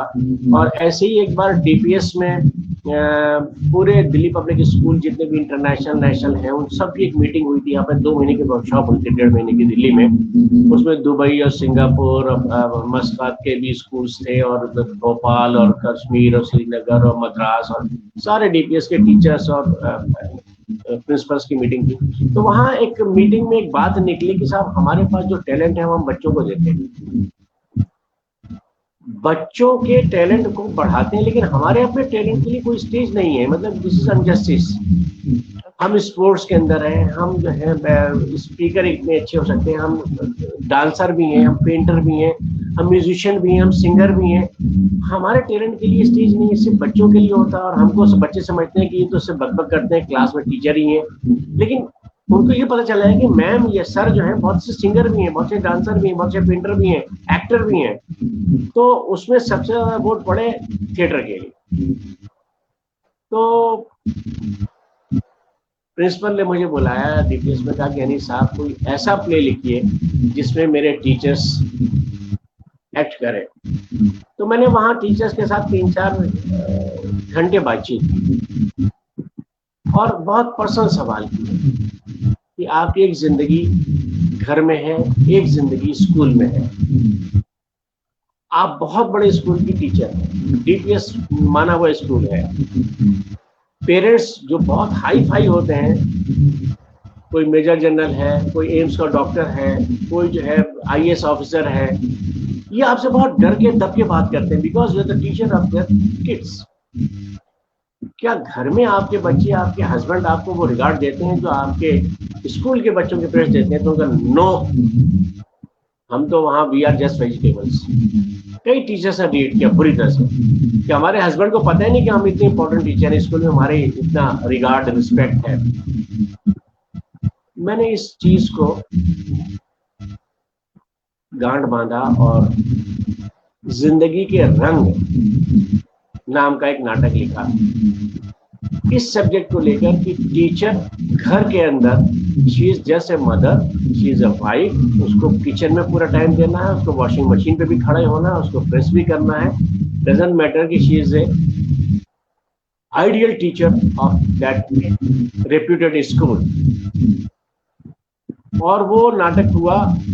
और मैं जब कॉलेज में पढ़ता था तो मैं अक्सर कभी 2 रुपए या 5 रुपए कहीं जरूरत होती थी और नहीं होते थे, तो कुंदन नाम का चपरासी था, तो तो कुंदन चपरासी तो उधार लेते थे, और जब उधार लौटाते थे 5 के हम 10 लौटा देते, तो कुंदन बहुत खुश होकर उधार देता था कि जब ये लौटाएगा तो मतलब मुझे घाटा नहीं होगा, फायदा ही होगा। और कुंदन स्पोर्ट्स के इंचार्ज थे कि मतलब बैट चाहिए, हॉकी चाहिए, फुटबॉल चाहिए, बॉल चाहिए, तो कुंदन ही दिया करते। तो Kundan was very friendly with us. तो उसमें मैं कॉलेज गया था और मैंने कहा कि 8-9 साल के बाद तो मुझे स्टाफ रूम में टीचर्स पकड़ के लगे चलो चाय पियो। तो हाँ, मैं बाहर निकला और एकदम मुझे कुंदन का तो पीछे बैकयार्ड में घर नजर आया। मैं भागा गया, कुंदन कुंदन आवाज लगाई, तो पता चल के ही इज नो मोर। तो मैंने पूरा प्ले दोबारा आके रीराइट किया, मैं इतना इमोशनल हो गया था। और उसमें सबसे मेजर रोल मैंने कुंदन का लिखा था, पियोन ऑफ द स्कूल। और दुबई स्कूल का वो साइंस का टीचर था जिसने कुंदन का रोल चपरासी का किया था। उसने कहा मुझे प्ले के बाद कि सर वो रोल मैंने ऐसे किया कि मैं मतलब जो मेरा सरनेम है उस नाम से सब जानते थे, उपाध्याय। अब मुझे कोई उपाध्याय नहीं कहता, कुंदन सर कहते हैं सब मुझे। क्या बात, क्या बात। तो मैंने कहा कि मुझे लगा कि कुंदन के साथ मेरा रिश्ता बहुत गहरा है। और वो चपरासी जरूर था लेकिन बहुत प्यारा इंसान था, बहुत प्यारा इंसान था। और इंसानियत तो जाहिर है कि आप कहीं भी आपको मिल सकती है, जो आपको भावुक कर दे, जो आपको बहुत कुछ दे। कभी हम लोग उदास होते थे तो हमारे चेहरे पढ़ लेता था और पूछा था बाबू क्या हुआ, बताइए ना क्या हुआ, क्या हुआ, अरे क्या बात हो गई। तो लगता था कि यार हमारी मतलब बात सुने बिना ही हमको पढ़ लेता है, कितना अटैचमेंट इसको क्यों है हमसे। उस चीज को मैं कुंदन को वापस तो नहीं कर सका, लेकिन वो कैरेक्टर लिखकर मुझे लगा कि मैं कुंदन के साथ मतलब रिश्ता मैंने जोड़ा है। तो देखिए आप बहुत कुछ चीजों से गुजरते हैं। जब आप नाटक लिख रहे होते हैं तो बहुत सारी चीजें होती हैं, आपकी जिंदगी के थपेड़े होते हैं, चोटें होती हैं, ठोकरें होती हैं, आपके अप्रिसिएशंस होते हैं, आपके इमोशंस होते हैं, आपकी बीवी होती है, आपके बच्चे होते हैं, आपकी माँ होती है। तो आपको कौन उंगली पकड़कर कहाँ से कलम आपका कहाँ चल पड़ेगा। तो हम नाटक में इमोशंस भी रखते हैं। इमोशंस हमें कहाँ से मिलेंगे? जो जिंदगी में देखा है, जिसने टच किया है, वो सारे टचेस उकेरने पड़ते हैं। तो बहरहाल मैं इस तरह से एक नाटककार बन गया, क्योंकि मुझे बच्चों के लिए जो नाटक चाहिए थे वो 4, 5, 6 कैरेक्टर्स के होने चाहिए थे। तो ऐसे ही मेरी बीवी के स्कूल में टीचर थी, उनकी प्रिंसिपल हमको बहुत मानती थी, बहुत डायनेमिक लेडी थी, सफदर हाशमी की कजन थी, शमीमा बेगम। शमीमा बेगम बहुत डायनेमिक लेडी थी, बड़े खानदान की थी। उन्होंने कहा यार मेरे स्कूल को एक ड्रामा कंपटीशन में जाना है, मेरा गर्ल्स स्कूल है और मैं लड़कियों को लड़का बनाकर बहुत बोर होती हूँ, लड़कियां बड़े इनकम्फर्टेबल होती हैं, ऐसा कोई नाटक लेकर आओ जिसमें सिर्फ लड़कियां हों। तो मैंने कहा अच्छा मैं देखता हूँ। तो मैंने बहुत सारे नाटकों को खंगोला, कुछों को फोन किया, पूछा पाछा, कहीं नहीं मिला। मैं उनके पास आया, मैंने कहा शिमा बाजी वो ऐसा कोई नाटक नहीं है जिसमें सारे कैरेक्टर सिर्फ गर्ल्स या फीमेल हो। तो बोली कि नहीं भाई मैं तो लड़का या मर्द तो नहीं बनाऊंगी अपनी लड़कियों को, बहुत अनईजी हो जाता है यार बच्चियों के लिए, तुम समझो। तो चाय वगैरह पी रहे थे, जाड़े के दिन था, और वो समोसे वगैरह उन्होंने मंगा लिए स्कूल में, स्टाफ रूम में टीचर्स भी कुछ आ गई थी, मेरी बीवी भी बैठी हुई थी। बोली अनीस तुम पर ये मैं कर्ज कर रही हूँ, इस कर्ज को तुम्हें अदा करना है, कोई नाटक कहीं से भी पैदा करो। अच्छा मैं उस जमाने में मतलब उस वक्त सोचते मुझे उसी मोहल्ले में मैं रहता था, तुर्कमान गेट जामा मस्जिद का इलाका, और टकसाली जबान जो दिल्ली की है उसमें एक औरत थी बहुत गरीब, हमारे घर पे आती थी, और वो उनके घर में अंधेरा था तो हमारे घर में सिलाई कढ़ाई करती थी, तो कीकरी का काम करती थी। तो मेरी माँ उनको कहती थी आप यहाँ बैठिए, यहाँ बैठाइए। तो 20-22 साल हमारे घर में रोज आती थी वो दिन में, और करके शाम को चली आती थी। और उनके साथ एक रिश्ता हो गया था जैसे हम लोगों की वो दादी हो, और चची जान सब कहते थे, हमारे फादर मदर हम भी चची जान कहते थे। तो वो बहुत अच्छी जबान बोलती थी, ए बुआ कम बखत देखना, बखत हो गया तखत पे बैठी है, बिन्ने ये यूं ना कहा, इनने यूं ना कहा, धीरे मटकाती फिरती है, देखो तो जबान 4 गज की हो गई है। और ये काले सर वालियां जब आती हैं तो लड़ाई करा देती हैं मर्दों में, ए बुआ औरतों से जो है ना बाज ही आए ऐसे मर्द। तो वो जब बोलती थी मुझे लगता है कि हर चीज इनकी बड़ी टकसाली है।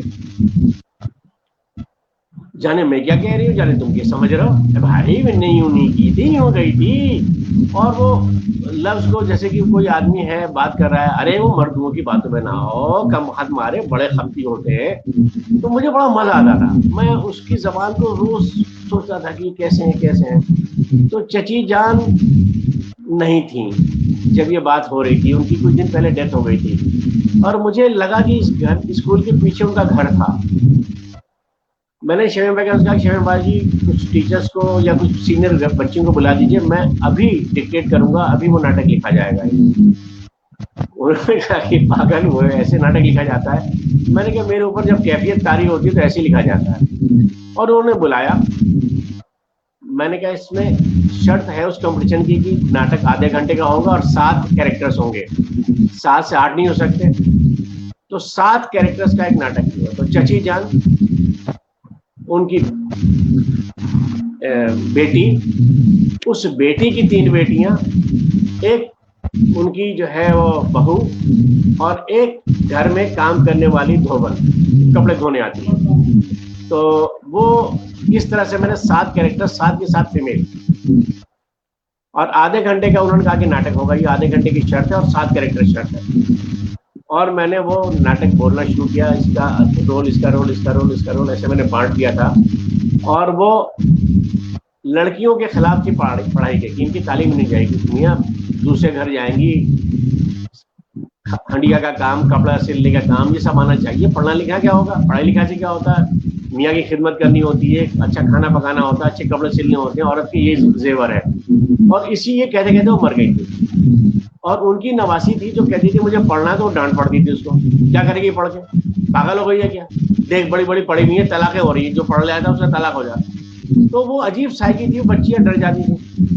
तो मैंने इसी साइकी को लेकर नाटक लिखा कि, और उस नाटक का ये था कि दादी अम्मा मान ली जाए, उसका नाम था। और उसमें जो सबसे छोटी बच्ची है, 3 बच्चियों में बहन सबसे जो छोटी है, वो मतलब क्लास 2 में है। सब लड़कियां तैयार हो रही हैं, कोई प्रेस कर रहा है, कोई अपना जूता पॉलिश कर रहा है, कोई अपना होमवर्क वो जो जलीली कर रहा है, तो कोई अपना बैग ठीक कर रहा है। वो बाल खुले कहती मेरी चोटी बांध दो। अम्मा जो है वो खाना बना रही, नाश्ता तैयार कर रही है, मुझसे बनवा ले। वो कहती मेरा अभी जूता पॉलिश करना है, वो कहती मुझे अभी कपड़ा प्रेस करना है, उसकी चोटी नहीं बनती। तो कहती नानी मेरे बाल ही कटवा दो, गंजा करा दो मुझे, कोई छोटी नहीं बना रहा। तो वो रोज का उसका झगड़ा कि मेरी कोई छोटी, सब लड़कियां बड़ी हैं, बहुत छोटी है। और उसका पूरे नाटक में एक ही डायलॉग है, 26 बार बोलती है, कोई मेरी छोटी बना दो।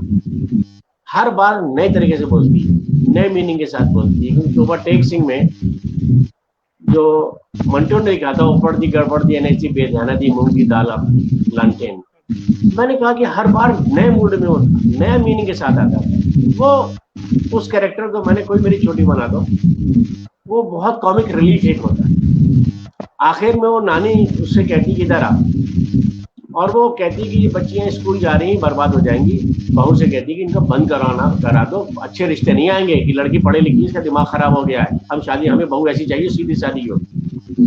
तो आखिर में वो बहू बच्चियां उनको इस बात के लिए राजी कर देती हैं कि तालीम के बगैर जिंदगी अधूरी है। और इत्तेफाक से उसकी अपनी बेटी एक बार आती है घर में मिलने के लिए और कहती है कि दादी अम्मा तुम क्यों पीछे पड़ी उनके, इनको पढ़ने दो, जितना पढ़े लिखेंगे इनके रिश्ते भी अच्छे आएंगे, जमाना बदल गया, तुम्हारा जमाना नहीं रहा है। तो नानी उस बच्ची को बुलाती है कि इधर आ कम्मा, तो चिल्ला रही है मेरी चोटी बांध दो, इधर आ, कोने में लेके जाती है कि आज से ये तय हुआ कि रोज मैं तेरी चोटी बनाऊंगी, लेकिन तुझे बदले में कुछ देना होगा। क्या? ये तुझे स्कूल से आएगी तो मुझे 1 घंटा रोज चुपके से कमरा बंद करके पढ़ाना होगा। That's the end of the play. तो दादी अम्मा मान भी जाओ, तो वो बच्चियों के लिए, बहू के लिए एक मुसीबत बनी हुई है, एंटी एजुकेशन। और लास्ट में वही कहती है कि अब मुझे भी पढ़ना होगा। बहुत ये प्ले मैंने इस तरह से लिखा था, और वो टीचर्स भी गवाह हैं, शिवाय बेगम मेरी बीवी भी गवाह है। और वो प्ले दिल्ली का बेस्ट प्ले, उसको अवार्ड मिला 8 दिन 9 दिन की रिहर्सल के बाद। और उसमें जजेस में रेती सनी शर्मा थे, वो बार बार ये कहते लिखा किसने है, ये जबान लिखी किसने है। तो अब मैं क्या बोलता है कि मतलब ये मैंने लिखा है, बाद में उनको पता, मैंने बताया धीरे से कि जब वो सारा अवार्ड मिल गए। ये फिर पूरे महाराष्ट्र में पढ़ाया जाता है क्लास 8 में, टेक्स्ट बुक में है, पूरे बिहार में पढ़ाया जाता है, तो बहुत सारी स्टेट में पढ़ाया जाता है। लेकिन ये देखिए आप क्या चीज आप कैसे लिख रहे हैं, ये कूड़े की रद्दी में जाएगा या कोई जगह बना पाएगा। जिस वक्त आप उस प्रोसेस से गुजर रहे होते हैं, आप तो कुछ नहीं कह सकते कि इसके साथ होगा क्या। तो बहरहाल मैं ऐसे लिखता चला गया और अब मतलब दोस्तों के कहने पर या जो मेरे निर्देशक थे, डायरेक्टर्स थे, उनके कहने पर, उनकी डिमांड पर, और इस तरह से बहुत सारे नाटक जमा हो गए। 5 नाटक के बाद मैंने छपाए नहीं। मैंने कहा कि फुर्सत ही नहीं मिली, रिटायर हो जाऊंगा तो करूंगा, फिर उसके बाद कहीं और बिजी हो गया। फिर मैं हैदराबाद चला गया रिटायरमेंट के बाद, वहां भी बिजी इतना रहा। लेकिन वहां मैंने बहुत सारे नाटक लिखे। गांधी पे 3 नाटक लिख दिए, गांधी और चंपारण, गांधी और सत्याग्रह, गांधी और सफाई, जो कस्तूरबा से उनका झगड़ा हुआ था पब्लिक टॉयलेट साफ करने को लेकर, और गांधी और नोआखाली। तो वो सब स्टेज हुए। फिर वहां जाके और कई एडाप्टेशंस भी मैंने किए। कृष्णचंद्र की कहानी का खास तौर से किया, जो बहुत ज्यादा अच्छा स्टेज हुआ, जामुन का पेड़। तो काम, आप दोस्त हैं, वो काम देते रहते हैं, मिलता रहता है, करता रहता हूँ, इस तरह से है जिंदगी। जी, आप कुछ कह रही थी? सर, इतनी इंस्पिरेशनल जर्नी रही है, खासतौर पर जो आपने बात कही, और मैं ये बात स्पेशली यंग परफॉर्मर्स के लिए बहुत बड़ी चीज उनको सीखने को मिली कि जो जैसा कि छोटे छोटे चीजों पे हमें डिप्रेस नहीं होना। जैसा माहौल है, आप अगर आपके सामने कोई चीज, आप बहुत शिद्दत से कोई चीज चाहते हो और अगर वो चीज नहीं होती तो आप हिम्मत नहीं हारनी है, पेशेंस नहीं खोनी। जैसे आपने कहा कि आप आर्मी में जाना चाहते थे और आप बेस्ट थे वहां पे, लेकिन एक आपके साथ एक चीज हो गई और आप नहीं जा पाए, आप थोड़े से हताश हो गए, लेकिन आपने अपनी पॉजिटिव एनर्जी को नहीं खोया। ये बहुत बड़ी बात है कि डेस्टिनी ऑलवेज नेक्स्ट कोर्स आपके लिए दरवाजे हैं। डिप्रेशन में कभी नहीं जाना। अगर आपको लगता है कि आपकी एक चीज नहीं तो आप शिद्दत से चाह रहे हैं, अगर वो पूरी नहीं होगी, जैसे स्टूडेंट्स की हम बात करें कि मेडिकल में जाना चाहते हैं और मेडिकल में इनको नहीं, कई बार नीट क्लियर नहीं होता तो हताश हो जाते हैं। ऐसे कभी नहीं होना चाहिए। There are always second thing to do, और बहुत ज्यादा अच्छी चीजें हैं और आप उसका एक बहुत बड़ा एग्जाम्पल है। तो ये बहुत बड़ी इंस्पिरेशनल बात है कि जी सर, आप कुछ कहना चाह रहे हैं? नहीं, मैं सिर्फ ये कहना चाह रहा हूँ कि पहले हमारे जमाने में जो पेरेंट्स थे, उनके कई बच्चे होते थे। इसका कान ऐड दिया, उसको एक तमाचा मार दिया, उसको समझा दिया, उसका लाड कर लिया। अभी जो बच्चे हैं वो सिमट कर एक पर आ गई है बात, और बल्कि एक नई जनरेशन जो है वो तो कहती है कि चाइल्डलेस। इसमें बच्चा जो है वो बहुत कीमती हो गया है, अकेलापन। पहले बच्चे डरते थे पेरेंट्स से, अब बच्चे से पेरेंट डरते हैं कि वो सोसाइटल बिहेवियर, एटीट्यूड इतनी देरी से बन रहा है। तो सोसाइटी, मेरा जो दौर का बचपन था और आज का जो बचपन है, इसमें बहुत फर्क आ गया है।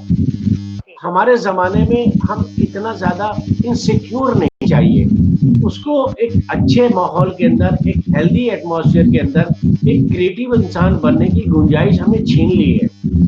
क्या मिलेगा एक्टर को, क्या मिलता है, लेकिन समाज को एक्टर चाहिए कि नहीं चाहिए? अगर सारे एक्टर उठा लिए जाएं, आपकी और मेरी खुशी, आपके मेरे गम, आपके मेरे इमोशंस को हमको कौन करके दिखाएगा कि हमें कुछ राह नजर आएगी? सारे म्यूजिशियन को वापस ले लीजिए, सारे जो है पेंटिंग वापस, मतलब कैसे दुनिया चलेगी? हर आदमी का पायलट ही बनेगा, आईएएस ही बनेगा, डॉक्टर ही बनेगा, आईआईटी बनेगा, से ही निकलेगा, और जिंदगी के लिए कुछ नहीं चाहिए क्या?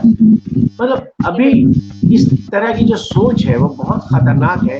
एक अच्छा तबला बजाने वाला जाकिर हुसैन भी तो बच सकता है। एक थिएटर एक्टिविटीज जो है नसीरुद्दीन शाह या स्मिता पाटिल जैसे कैरेक्टर्स भी तो बन सकते हैं। एक राइटर जो है, हाँ, तो वो, लेकिन मुंबई जाएं और आपको कहीं सफलता ना, कामयाब ना हो, में चले जाएं। टैगोर का नाम सुना है, कृष्ण का नाम सुना है, राजेंद्र सिंह बेदी का नाम सुना है, कृष्णा सोपती का नाम सुना है।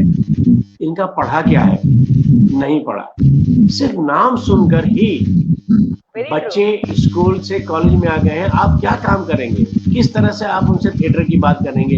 म्यूजिक समझने के लिए भी आपको मंटो, आपको जाना चाहिए, प्रेमचंद जाना चाहिए। कोई कहानी पे तो बात हम कर ही नहीं सकते। नाम के आगे आप बढ़िए, मैं मतलब नाम नहीं दे रहा हूँ, इंस्टीट्यूशंस के मैं जाता हूँ तो शौक लगता है कि हमने तो स्कूल में पढ़ लिया था, हमारे घरों में डिस्कस होता था। देखिए, मैं एक बहुत छोटे से शहर से निकल कर आया हूँ, आजमगढ़ बहुत छोटा सा शहर है। मेरी माँ के घर में भी, मेरे बाप के घर में भी जो बैठक होती थी जिसे हम ड्राइंग रूम कहते हैं, उसमें मस्त था एक गांधी का फोटो, एक टैगोर का फोटो, एक इकबाल का फोटो, एक मतलब ये फोटो मस्त है। स्टालिन का फोटो हुआ करता था, जवाहरलाल नेहरू का फोटो होता था, टैगोर का फोटो हुआ करता था। आज इनके लिए जगह नहीं है मैडम, किसी घर में जगह नहीं है। मतलब मेरे जितने भी घर थे रिश्तेदारों के, मेरे अपने नानिहाल के, दानिहाल के, उसमें जब भी हम बैठते थे तो फोटो लगे होते थे कि अच्छा ये टैगोर हैं, ये इकबाल हैं, ये गांधी जी हैं। मतलब ये इनसे एक इंस्पिरेशन तो मिलती है ना। ये प्रेमचंद है, प्रेमचंद का फोटो जरूर हुआ करता था। आज आप मर जाइए ढूंढ कर, हम पूछते थे कि कौन है तो पता चलता था कि ये स्टालिन है, ये इकबाल है, ये मंटो है, ये प्रेमचंद है, ये टैगोर है। आज नहीं है। आज किसी घर में किसी साहित्यकार का फोटो नहीं मिलेगा, तो फिर बच्चा साहित्यिक कैसे हो सकता है? हमने बुनियादों को गड्ढे कर दिए हैं, और ये छोटी छोटी चीजें बच्चे को मतलब इंस्पिरेशन तो है ना कि मेरे घर में मैं बड़ा हुआ हूँ प्रेमचंद का फोटो देखकर, ये मैं कह रहा हूँ, मेरा बच्चा नहीं कह रहा है, मैंने गड़बड़ की ना, मैंने उसको हक मारा ना। तो हमको ये सब चीजें मतलब पंडित रविशंकर हमारे बीच में नहीं है, नई नस्ल का बच्चा नहीं जानता। तो सुन तो सकते हो, रिकॉर्ड तो अवेलेबल है। उन्होंने जो बंदिशें बनाई हैं बैठकर किस तरह की, मैं कभी कभी सुनता हूँ तो मेरे आंखों में नमी आ जाती है कि क्या क्या कैसे मतलब बिल्कुल जैसे डांस कर रहे हैं वो सारे म्यूजिशियन बैठे हैं, जिस तरह से वो डिक्टेट कर रहे हैं, यूं यूं यूं कर रहे हैं, लगता है वाह कि किसी और दुनिया में है। तो उनको देख कर लगता है कि इतना बड़ा आदमी कितनी एज के अंदर वो कितना डांस करते हुए म्यूजिक को कंपोज कर रहे हैं। तो कितना जोश था, कितना बलबला था, कितनी खुशी थी, कितना दिल उनका बाग बाग हो रहा था। ये सारे शब्द हमको किसी के एक्शन को, किसी के रिएक्शन को, किसी के फेस एक्सप्रेशन को देख के लगते हैं। तो बहुत कुछ ऐसा होता है कि हम जाएं, देखें, मिलें, पढ़ें, सुने। घर में माँ बाप अगर कृष्णा सोबती की बात करें या प्रेमचंद की बात करें या मनोहर सिंह की एक्टिंग की, उत्तरा पवारकर की एक्टिंग की बात करें, तो बच्चों को पता तो चलेगा कि यार हमारी माँ, यानी मेरे घर में जब मैं छोटा था, स्कूल में 9th-10th में पढ़ता था, तो जिस दिन हवा महल आता था, दीना भाई उसको प्रोड्यूस करते थे, तो हमारे घर में बात करने की परमिशन नहीं थी। चुपचाप बैठ जाओ, तो 5 मिनट अभी बिल्कुल बातें बंद, हवा महल सुनेंगे। और पूरे मोहल्ले में अगर आप बाहर निकले तो हर घर से हवा महल की आवाज आती थी। हमने उतने अच्छे काम अगर फिर से करें तो फिर से हवा महल को सुनने के लिए लोग आएंगे। तो बहुत सारी चीजें हैं आज, मतलब कि कैसे कैसे रेडियो के प्रोग्राम थे, लोग चलते हुए पनवाड़े की दुकान पर रुक जाया करते थे, ये गाना खत्म हो तो आगे चलेंगे। कैसे कैसे गाने थे, आज कोई गाना आपका रास्ता नहीं रोक पा रहा है। गलती कहाँ है? वो लिखने वाले, वो गाने वाले, वो म्यूजिक कंपोज करने वाले, सब लोग सिर्फ ये देख रहे हैं कितने लाख कॉपीराइट के तौर पे मुझे मिलेगा। गाना कितना सच्चा होगा, उस सच को लाने के लिए कितनी मेहनत करनी होगी। एक लफ्ज को ढूंढने के लिए जो फिल्म मेकर्स थे वो फिल्म जो बनाया करते थे, तो कितना कंप्रोमाइज तो था ही नहीं ना। आज कहाँ है? बहुत अच्छी फिल्में बन रही हैं, बहुत अच्छा टैलेंट हमारे सामने आ रहा है, लेकिन सबसे इम्पोर्टेंट क्या है? How much we will gain as a monitor. वो हम अपने आप को जो धोखा देने लगे हैं ना, ये चीजें मुझे लगता है कि अच्छा। फिर हम लोग जब थिएटर करते थे तो एनएसडी लॉन के अंदर जैसे हम लोग कर रहे हैं, क्योंकि वहाँ मनोहर भाई को देख रहे हैं, टहल गए, पूरी को देख रहे हैं, कुलभूषण घरबंदा को देख रहे हैं, नसीब को देख रहे हैं, तो देखकर जब हम लोग को पता चलता था कि यार ये मतलब कैसे टहल के अपने रोल्स को, कैरेक्टर्स कर रहे हैं, मजा, लेकिन उनके पास कोई भटक तो जाए। वो अपने एक मूड में हुआ करते थे। आज आपको इस तरह से महीनों टहल के या किसी पेड़ के नीचे बैठ के बिल्कुल किसी तीसरी दुनिया में पहुंचा हुआ एक आदमी नहीं नजर आएगा। बहुत कम दिनों की रिहर्सल में मतलब वही है कि मतलब आगे बढ़ना है, आगे चलना है। एक सीढ़ी चाहिए, फिर दूसरा पायदान चाहिए, फिर तीसरी सीढ़ी चाहिए, फिर चौथा वो चाहिए। लेकिन वो जो बुनियादों में मट्ठा डालने वाली बात थी, उसमें बहुत कमी आ गई है, बहुत कमी आ गई है। अब एक्टर कहते हैं साहब हमें क्या दोगे, हम आपके प्ले में रोल करेंगे। एमके के पास ना पैसे तब थे, ना हमारे पास दिमाग में ये बात आई थी, लेकिन एमके ये था कि जब वो स्पॉन्सर शो होते थे, जब हम लोग को 20,000, 15,000, 18,000 मिलते थे, जो भी मिलता था ग्रुप को, तो पैसा बढ़ता था। और वो ज्यादातर होता था जब हम कहीं बाहर जाते थे, कलकत्ता जा रहे हैं, भोपाल जा रहे हैं, बॉम्बे जा रहे हैं, पूना जा रहे हैं, तो वहाँ पैसा मिलता था और वे ढिंगरा उसमें कैश लिया करते थे कुछ, ताकि एक्टर्स को बांट के वो शॉपिंग कर लें। तो हमारी तो लॉटरी खुल जाती थी। लेकिन दिल्ली में अगर शो हो रहा है तो पैसे का कोई मतलब नहीं, ना हमारे अंदर ख्वाहिश होती थी। अभी ख्वाहिश नहीं, अभी मजबूरी है कि हर बात का हर आदमी को हर समय पैसा चाहिए, और वो रिश्ते कमजोर हो गए हैं, पैसा मजबूत हो गया है। इसका तो जवाब मेरे पास नहीं है कि कैसे जी। हमारे साथ व्यूअर्स जुड़े हैं, राजीव कुमार हमारे साथ बड़े ब्रॉडकास्टर हैं, आकाशवाणी में फॉर्मर डिप्टी डायरेक्टर जनरल रहे हैं। बहुत बहुत शुक्रिया सर हमारे साथ जुड़ने के लिए, प्रणाम। प्रतिमा जी हमारे साथ जुड़ी हैं, प्रतिमा कानन जी। बिल्कुल सही लिखती हैं कि आजकल थिएटर में बच्चे इसलिए काम करने आते हैं क्योंकि उन्हें मुंबई जाना होता है। बिल्कुल सही लिखा है कि थिएटर के बाद उनका होता है कि एक प्ले चलिए, 2 प्ले करिए, मुंबई जाना है। ये तो बिल्कुल सही लिख रही है वो। सुचित्रा जी हमारे साथ जुड़ी हैं, सुचित्रा गुप्ता जी बहुत बहुत शुक्रिया हमारे साथ जुड़ने के लिए। लोकेंद्र त्रिवेदी जी हमारे साथ बहुत शुक्रिया हमारे साथ। अजहर आलम साहब हमारे साथ जुड़ रहे हैं, थैंक यू हमारे साथ जुड़ने के लिए। वरुण शर्मा थैंक यू हमारे साथ जुड़ने के लिए। जसकिरण चोपड़ा जी बहुत बहुत शुक्रिया हमारे साथ जुड़ने के लिए। श्याम सुंदर जी बहुत बहुत शुक्रिया। मुस्तफा साहब बहुत बहुत शुक्रिया। नीरज कौशिक चंडीगढ़ से बहुत बहुत शुक्रिया। श्रद्धा हमारे साथ जुड़ी हैं, बहुत बहुत शुक्रिया। संदीप मुखर्जी बहुत बहुत शुक्रिया। उदेर हसन सर हमारे साथ जुड़े हैं, बहुत बहुत शुक्रिया साथ जुड़ने के लिए। अमरजीत अरोड़ा जी बहुत बहुत शुक्रिया। अशोक भौमिक साहब, मुक्ता लाली जी बहुत बहुत शुक्रिया हमारे साथ जुड़ने के लिए। इकबाल नियाजी साहब बहुत बहुत शुक्रिया। श्री प्रकाश सिंह जी बहुत शुक्रिया। भूपेंद्र सिंह जी बहुत बहुत शुक्रिया हमारे साथ जुड़ने के लिए। अयाज शारी साहब कश्मीर से जुड़े हैं हमारे साथ, बहुत बहुत शुक्रिया हमारे साथ जुड़ने के लिए। वर्षा नायर हमारे साथ जुड़ी है, पूरी हमारे साथ जुड़े हैं, बहुत बहुत शुक्रिया। संजीव पांडे साहब, इकबाल नियाजी साहब बहुत बहुत शुक्रिया जुड़े। प्रीता ठाकुर जी हैं शिलांग से जुड़ी हैं, बहुत बहुत शुक्रिया। मधुकर गांधी जी बहुत बहुत शुक्रिया। शब्बीर मुजाहिद सर हमारे साथ जुड़े हैं कश्मीर से, चुके हैं, दूरदर्शन केंद्र के थिएटरिस्ट भी हैं, राइटर भी रहे हैं। बहुत बहुत शुक्रिया शब्बीर सर हमारे साथ जुड़ने के लिए। राजीव शुक्ला सर को एक बार फिर से मैं थैंक यू कहना चाहूंगी हमारे साथ जुड़ने के लिए। हरविंदर जी हमारे साथ जुड़ी हैं मस्कट से, थैंक यू बबली जी। मुक्ता लाल हमारे साथ जुड़ी हैं, बहुत बहुत शुक्रिया। अर्चना प्रभाकर जी हमारे साथ जुड़ी हैं, बहुत बहुत जी हमारे साथ जुड़ने के लिए। सभी मैं तहे दिल से। सतीश आनंद जी हमारे साथ जुड़े हैं, बहुत बहुत शुक्रिया। यूनिस वॉलन साहब हमारे साथ जुड़े हैं, बहुत बहुत शुक्रिया। कानन सर हमारे साथ जुड़े हैं, बहुत बहुत शुक्रिया हमारे साथ जुड़े हैं। युवराज सर थैंक यू जुड़ने के लिए, बहुत बहुत शुक्रिया हमारे साथ जुड़ने के लिए। अशोक कल्याण साहब हमारे साथ जुड़े हैं, बहुत बहुत शुक्रिया। जय नारायण कश्यप साहब हमारे साथ जुड़े हैं, बहुत बहुत शुक्रिया हमारे साथ जुड़ने के लिए। तहे दिल से इन सभी का शुक्रिया मैं कह रही हूँ जो हमारे साथ जुड़े हैं। सर इतनी एनरिचिंग आपने हमसे बात की, और मैं चलते चलते आपसे एक इंसिडेंट तो जरूर सुनना चाहूंगी।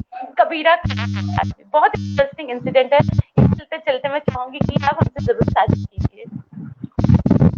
हाँ, देखिए भीष्म साहनी ग्रेट इंसान, ग्रेट राइटर, मतलब उतना सज्जन इंसान मैंने अपनी जिंदगी में इस धरती पर नहीं देखा। बड़ी फैमिली के थे, पल्ला साहनी के भाई थे, वो भी उनके ऊपर एक प्रेशर था कि मतलब बहुत ही आइडियल इंसान वो थे, और वो बहुत लर्नेड पर्सन थे। मतलब मैं जिस तरह से वो लूटते कटते मरते अपनी जान बचाते हुए पाकिस्तान हिंदुस्तान की उस आंधी तूफान में, उस बदतमीजी बेहुदगी में अपने आप को जिंदा बचा के लाए, मुड़कर कभी ये नहीं देखा कि उनको उनके मतलब कमीज पर कितने खून के धब्बे थे और किन्होंने खून के धब्बे लगाए। एक बार एक कड़वा लफ्ज पूरी जिंदगी उनकी जबान पर नहीं आया। वो इतने ही इंसान दोस्त थे, इतने ही सेकुलर थे, इतने ही खुश मिजाज थे, जो हुआ जिन्होंने भी किया उनको माफ किया। सब लुटाकर उनके चेहरे की मुस्कुराहट में कमी नहीं आई। ये मतलब भीष्म जी से जब भी मैं मिलता था, तमस में खून खराबा, लूट मार, आंधी तूफान, बदतमीजी, बेहूदगी, तलवारें, धब्बे, लाशें, अंबार, चीखें, बलात्कार, क्या क्या था। और भीष्म जी ये सब कुछ लिखते हुए भी, मतलब मैं अक्सर सुबह को, अर्ली मॉर्निंग में, लेट इवनिंग्स में, किसी की शादी पर, कभी नाटक गोष्ठियों में, कभी नाटक देखने में मुलाकात अलग अलग वक्तों पर उनसे होती थी। सिर्फ और सिर्फ एक शांति, एक सुकून, एक मुस्कुराहट उनके चेहरे पे होती थी। वो हमारे ग्रुप के प्रेसिडेंट थे। एम के रैना सेक्रेटरी आर्टिस्टिक डायरेक्टर थे, और भीष्म जी सदर थे, मैं ट्रेजरर था, वेद ढींगरा ऑल इन ऑल थे। और उसके बाद भी बहुत सारे लोगों की जिम्मेदारियां थी। और भीष्म जी हर 15-20 दिन के बाद एक पार्टी होती थी एमके के यहाँ, जब भी हम लोग कोई नाटक नया कर लेते थे और उसका आखिरी शो होता था, और उसमें भीष्म जी और शीला जी दोनों आते थे, और बहुत ही मतलब हल्की सी मुस्कुराहट के साथ आते थे। और पार्टी में मतलब तारीफें हुआ करती थी, नाटक बहुत अच्छा हुआ, ये हुआ वो हुआ। और उसमें बहुत सारे लोग हैं, युवराज जी भी हैं, कनन भी हैं, बहुत सारे दोस्त हमारे हैं जिन्होंने उस वक्त साथ थे हमारे। उस पार्टी की भी बहुत सारी यादें हैं जो मैं यहाँ नहीं बता सकता। तो भीष्म जी के सारे नाटक हम लोग किया करते थे। मुआवजे जैसे था, ये हानुष था उनका, माधवी था, सारे प्लेस करते थे। एक प्ले उन्होंने किया कि हम लोग को बताया नहीं, और वो बहुत अहम जो पर्सनालिटीज थी डायरेक्टर्स की, कलकत्ता में, बॉम्बे में, एनएसडी में, हर जगह भेजा। और हर जगह से वो धीरे से, चुपके से, कोई ना कोई बहाना बनाकर वापस आ गया कि सॉरी अभी नहीं कर सकते, अभी हम बहुत शेड्यूल टाइट है, अभी 3 साल तक हम बिजी हैं, कभी ये कभी वो। तो वो कबीर के ऊपर प्ले था, सीधी सादी हिंदी भाषा में था और काफी लेंथी था। और एक दिन बहुत इमोशनल हो गए, और एमटीए के घर की ही बात है, और बोले कि यार वो मैं इसको लेके जमुना में कूद जाऊंगा। हम लोग हैरान, सब चुप, सन्नाटा, क्या कह दिया कि इसको कोई नहीं करना चाहता। तो एमके ने कहा कि भीष्म जी ऐसा है कि आपने तो हमें बताया नहीं। बोले यार मुझे नहीं अच्छा लगता कि मैं यहाँ का प्रेसिडेंट हूँ, हर नाटक तुम ही लोग करते हो, जैसे कि मेरा कोई नाटक और लोग करते हैं मेरे नाटक, लेकिन इस नाटक को लेकर मैंने सोचा कि इस नया नाटक जो मैंने लिखा है ये किसी और से पहले कर लो, फिर तुम लोग करना नहीं तो नहीं करना। और वो, but I am very emotional. तो एमके ने कहा ठीक है, अगले हफ्ते एक दिन रख लेते हैं, सारे बच्चे भी आ जाएंगे, मैं भी रहूंगा, और आप इसकी रीडिंग कीजिए, तो एक बार नाटक को सुन लेते हैं। तो अगले हफ्ते वो नाटक सुनाया उन्होंने, पढ़ा, और पढ़ते पढ़ते वो भी थक गए, हम लोग सुनते सुनते थक गए। वो नाटक जो है 3.25 घंटे का था। तो बाद में फिर कहा कि भाई ये बच्चे पहले अपनी अपनी रिएक्शंस दें, फिर मैं बोलूंगा। तो हम लोगों ने ये कहा, सबने कहा बहुत लंबा है, बहुत लंबा है। और बाकी तो जाहिर है कि उनका इतना आदर सम्मान था कि इतना सीनियर थे वो, कि उनके बारे में हम ये नहीं कह सकते थे कि साहब ये आपने, इसमें बहुत सारे सीन तो इतने लंबे लंबे डायलॉग्स होते चले जा रहे हैं, कबीर जायज़ है कि नाजायज़ है, उस पर इतनी बहस हो गई है। फिर वो जो खाना कम्यून सिस्टम से, कम्युनिटी खाना जो बन रहा है, भंडारा, और जैसे आज गुरुद्वारों में बनता है, उसके ऊपर आपने 20-20 मिनट के सीन लिख दिए हैं। तो ये ऑडियंस को रोक पाना इन सब सीन के लिए बड़ा मुश्किल हो जाएगा।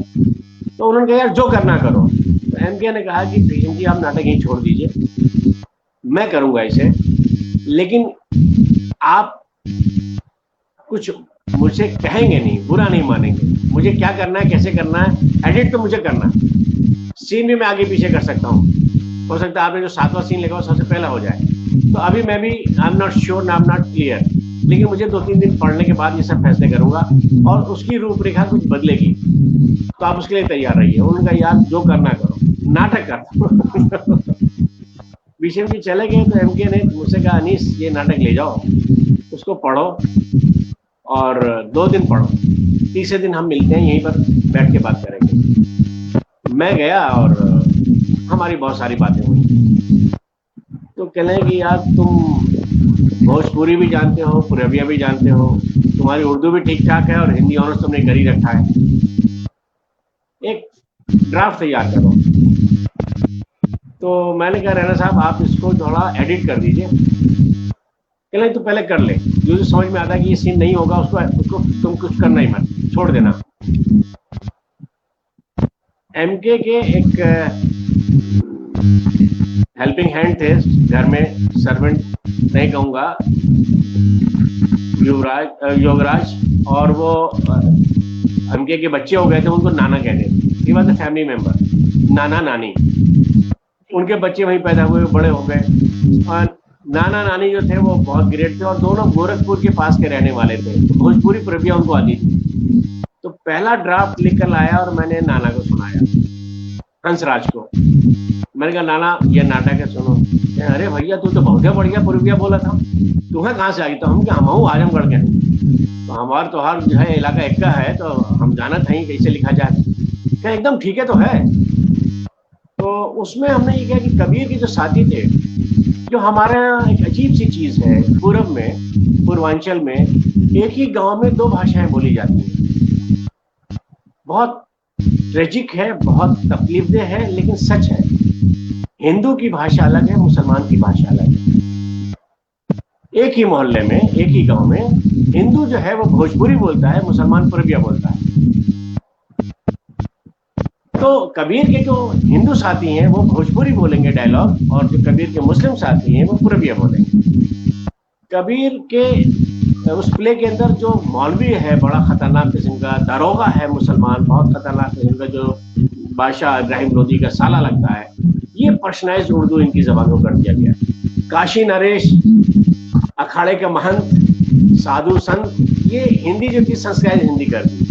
तो इन नाटक के कैरेक्टर्स की जो भाषा हिंदी में थी उसको 4 भाषा हो गई, भोजपुरी, पूर्विया, संस्कृताइज हिंदी, पर्सनलाइज उर्दू। फिर एमके ने अपना कलम चलाया और बहुत सारा एडिट किया और रोल आगे पीछे किया। इसमें कोई भजन या कवित्व नहीं था, दोहा नहीं था। उस वक्त के बहुत बड़े म्यूजिक डायरेक्टर पंचानंद पाठक को एमके ने कहा कि दादा कुछ पद हमने चुने हैं और इनको जो है आपको म्यूजिक देनी है। पंचानंद पाठक ग्रेट, अपने जमाने के बड़े इनकलाबी रेवोल्यूशनरी कॉमरेड, कई बार जेल वेल भी आज़ादी की उसमें जा चुके थे। एनएसडी में बहुत काम किया उन्होंने, बड़े बड़े प्रोजेक्ट्स में काम किया। तो सिंगर्स में हमारे पास बहुत सारे लोग थे और खासतौर से एमके की जो वाइफ थी, एमके को भी म्यूजिक का क्योंकि उन्होंने कोर्स कर रखा है और गाते भी हैं और वो बहुत अच्छा सेंस रखते हैं। तो एक अच्छी टीम बन गई। ये कनन अभी थे, ये भी बहुत अच्छे सिंगर हैं, इनकी भी आवाज उसमें बहुत गूंजती थी। हाँ अभी भी तो ये रैदास, हाँ अरे बहुत अच्छी टीम थी, बहुत अच्छी टीम थी। हाँ तो वो इस तरह से कबीरा खड़ा बाजार में जब हुआ तो 9 दिन का बुकिंग की गई त्रिवेणी कला संगम में ओपन एयर में, और टिकट शो रखा गया। और इसकी पब्लिसिटी कुछ इस तरह से हुई कि हाउसफुल था, और कौन था दिल्ली का जो इसको देखने नहीं आया था, क्योंकि वो दौर था जब काफी कम्युनल राइट्स हो रहे थे, हिंदू मुस्लिम टेंशंस थी और एक मरहम की जरूरत थी। और इस तरह से इसमें लिखा हुआ था कि मतलब कि कबीर है तो कबीर ही होगा। कबीर पे बहुत सारे प्लेस पहले भी हो चुके थे। ये प्ले जो था भीष्म जी का कुछ अनोखा था, और एमके ने जो इसकी एडिटिंग की और जो हमने भाषा रूपांतरण किया, और पंचन पाठक की वो और एमके के जो एक्टर्स थे, जिस वक्त जुलूस शुरू हुआ था और जब कबीरा तक पहुंचे तो ये बहुत मैच्योर, बहुत स्मार्ट एक्टर्स हो चुके थे, बहुत ही मैच्योर हो चुके थे। और पहले ही शो के बाद ये प्ले दिल्ली में छा गया। भीष्म जी की आंखें नम थी, उनको मलाल भी था कि मेरे नाटक को आधा काट दिया गया, ये म्यूजिकल प्ले हो गया। अनीस ने पता नहीं कौन सी भाषा लिखी, जाहिर है उनके दिल का टुकड़ा था और हमने उस पर आरी चलाई थी। लेकिन फिर जब उसका रिव्यू आया तो इतनी वाहवाही हुई। और बात यहाँ खत्म करता हूँ कि इसमें कबीर बदलते गए, दूसरे एक्टर्स बदलते गए, ये नाटक बार बार होता गया, नई टीम्स के साथ होता गया। हम लोगों ने हिंदुस्तान के तमाम फेस्टिवल्स में, तमाम शहरों में इसको किया। एक बार बहुत भयंकर कम्युनल राइट्स हो गए थे गुजरात के अंदर सूरत में, और वहाँ जो यंग डीएम था वो कम्युनल राइट्स को कंट्रोल ही नहीं कर पा रहा था, वो जेएनयू प्रोडक्ट था।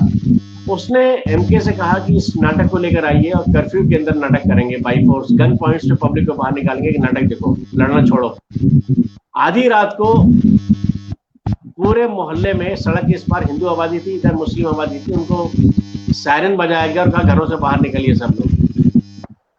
और ये लेट नाइट सूरत में नाटक हुआ और नाटक देखने के बाद सारे लोग हिचकियों से रो रहे थे, शर्मिंदा थे कि हम इंसान क्यों नहीं बन सकते, हिंदू मुसलमान ही क्यों बने रह गए। तो इस नाटक के बड़े बड़े इतिहास हैं, बड़ी बड़ी मतलब इसकी यादें हैं। और ये पहला नाटक दिल्ली प्रोसेनियम का था जिसके 100 से ज्यादा शोज हुए और इसमें सबके कद ऊंचे हुए। प्रयोग को ये शर्फ हासिल है कि बहुत प्यारे दिन थे, बहुत प्यारे लोग थे, बड़ी मोहब्बतें थीं और हम लोग सब एक दूसरे के साथ काम करते थे, एक दूसरे ग्रुप में जाते थे और खुदा करे कि ये दिन फिर लौटें और फिर हम वैसे करें। और मतलब कि बहुत, युवराज को मालूम है, युवराज अगर सुन रहे हैं तो क्या था, या काजमी सुन रही हैं तो वो भी दिल्ली के वो दौर में इन्होंने बहुत यंग एज से थिएटर किया और बहुत सारे लोगों के साथ थिएटर किया और बहुत अच्छा थिएटर किया। तो ये सब लोग गवाह हैं उस पूरे दौर की जिसकी मैं अभी सुना रहा हूँ। वो गोल्डन पीरियड था क्योंकि रेपेट्री में ऐसे ऐसे नाटक हो रहे थे, ऐसे ऐसे नाटक हो रहे थे जिस तरह से मैं आपसे कहूँ कि मैंने जो रंजीत भाई ने प्ले किया और वो होता रहा बार बार उनके सारे प्ले, तो मैंने कोई भी प्ले उनका ऐसा नहीं 10 बार से कम बार देखा होगा। और बेगम का तकिया मैंने 28 बार देखा और टिकट लेकर देखा। बाद में गांधी जी थे, सी गांधी जो मैनेजर थे रेपेटी कंपनी के, उन्होंने कहा भाई तेरे पास पैसे कहाँ से आते हैं? मैंने कहा उधार ले लेके आता हूँ, पैसे कहाँ हैं? 15 रुपए का टिकट आपने कर दिया। तो वो चुपके से देखते थे, कोई नहीं है, प्ले शुरू होने का, तो कहते चल जा। तो बिना पैसे के मैं अंदर जाके नाटक देखता, क्योंकि पैसे भी नहीं हुआ करते थे बाद में, क्योंकि हर रोज नाटक देखना था। वो अब ऐसे जुनूनी ऑडियंस में नहीं है जो एक नाटक को जो है 28 बार देखे। ऐसे अच्छे नाटक भी नहीं हो रहे हैं जो 28 बार देखे जाएं। तो दुआ है कि फिर से दिल्ली रंगमंच को कोई जादूगर आए और ऐसा एक दौर आए कि हम फिर से एक दूसरे से वही मोहब्बत और मुरब्बत के नाते के साथ अच्छे रंगमंच को, सेहतमंद समाज को बनाने के लिए फिर से सर जोड़ कर बैठे और एक प्रायश्चित करें कि अगर हम सब कर सकते हैं। मतलब सतीश आनंद जी हैं, वो गवाह हैं इन सब चीजों के कि क्या दौर था, कैसे था। प्रतिमा जी तो खैर मैं बता रहा हूँ कि वो जो हमारे एज ग्रुप की हैं, इन्होंने थिएटर बहुत यंग एज में किया और बहुत अच्छा थिएटर किया, खूब किया, फिल्में भी की, सीरियल भी किया। और मतलब कि हम उस दौर को देखते हैं जब हमारे सबके बालों में काली चमक थी। आज सब सफेदी चांदी लिए हुए बैठे हुए हैं, लेकिन वो मुझे सबके काले चमकदार बालों वाले चेहरे याद हैं और वो आंखों के सामने हैं। मैं इन सबको सलाम कर रहा हूँ। ये सब मेरे बड़े प्यारे लोग हैं, बहुत ही मोहब्बत से भरे हुए लोग हैं। और अगर मतलब जैसे रंजीत भाई ने एक बार कोशिश की थी एक रुका हुआ फैसला करके सारे एक्टर्स को जमा किया था, ऐसा दौर आना चाहिए कि हम सब फिर से जमा हो और फिर से कुछ ऐसे ही एक दूसरे की तफरीह के लिए और समाज के लिए फिर से कुछ करें। और ये मेरी दुआ है और मैं दुआ ही कर सकता हूँ। जी सर, इतना नॉस्टैल्जिक सेशन, इतना मतलब मजा आ गया। बस कुछ बोला, it was so enriching कि मैं क्या कहूँ सर।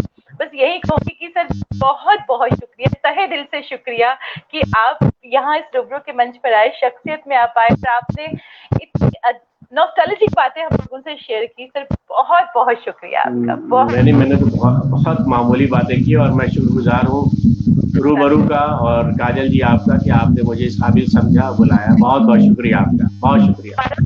हमारा प्रिविलेज है कि सर आप आए। Thank you sir, thank you. Thank you, thank you, thank you.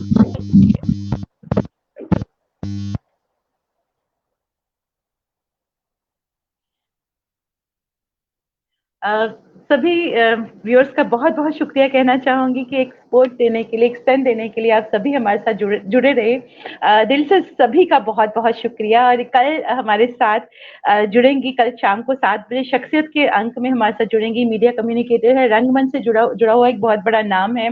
She is Avid educationist also, director रही हैं, निर्देशक रही हैं, राइटर रही हैं, प्रोड्यूसर रही हैं। नवरिंद्र बहल जी कल हमारे साथ जुड़ेंगी शाम को 7 बजे।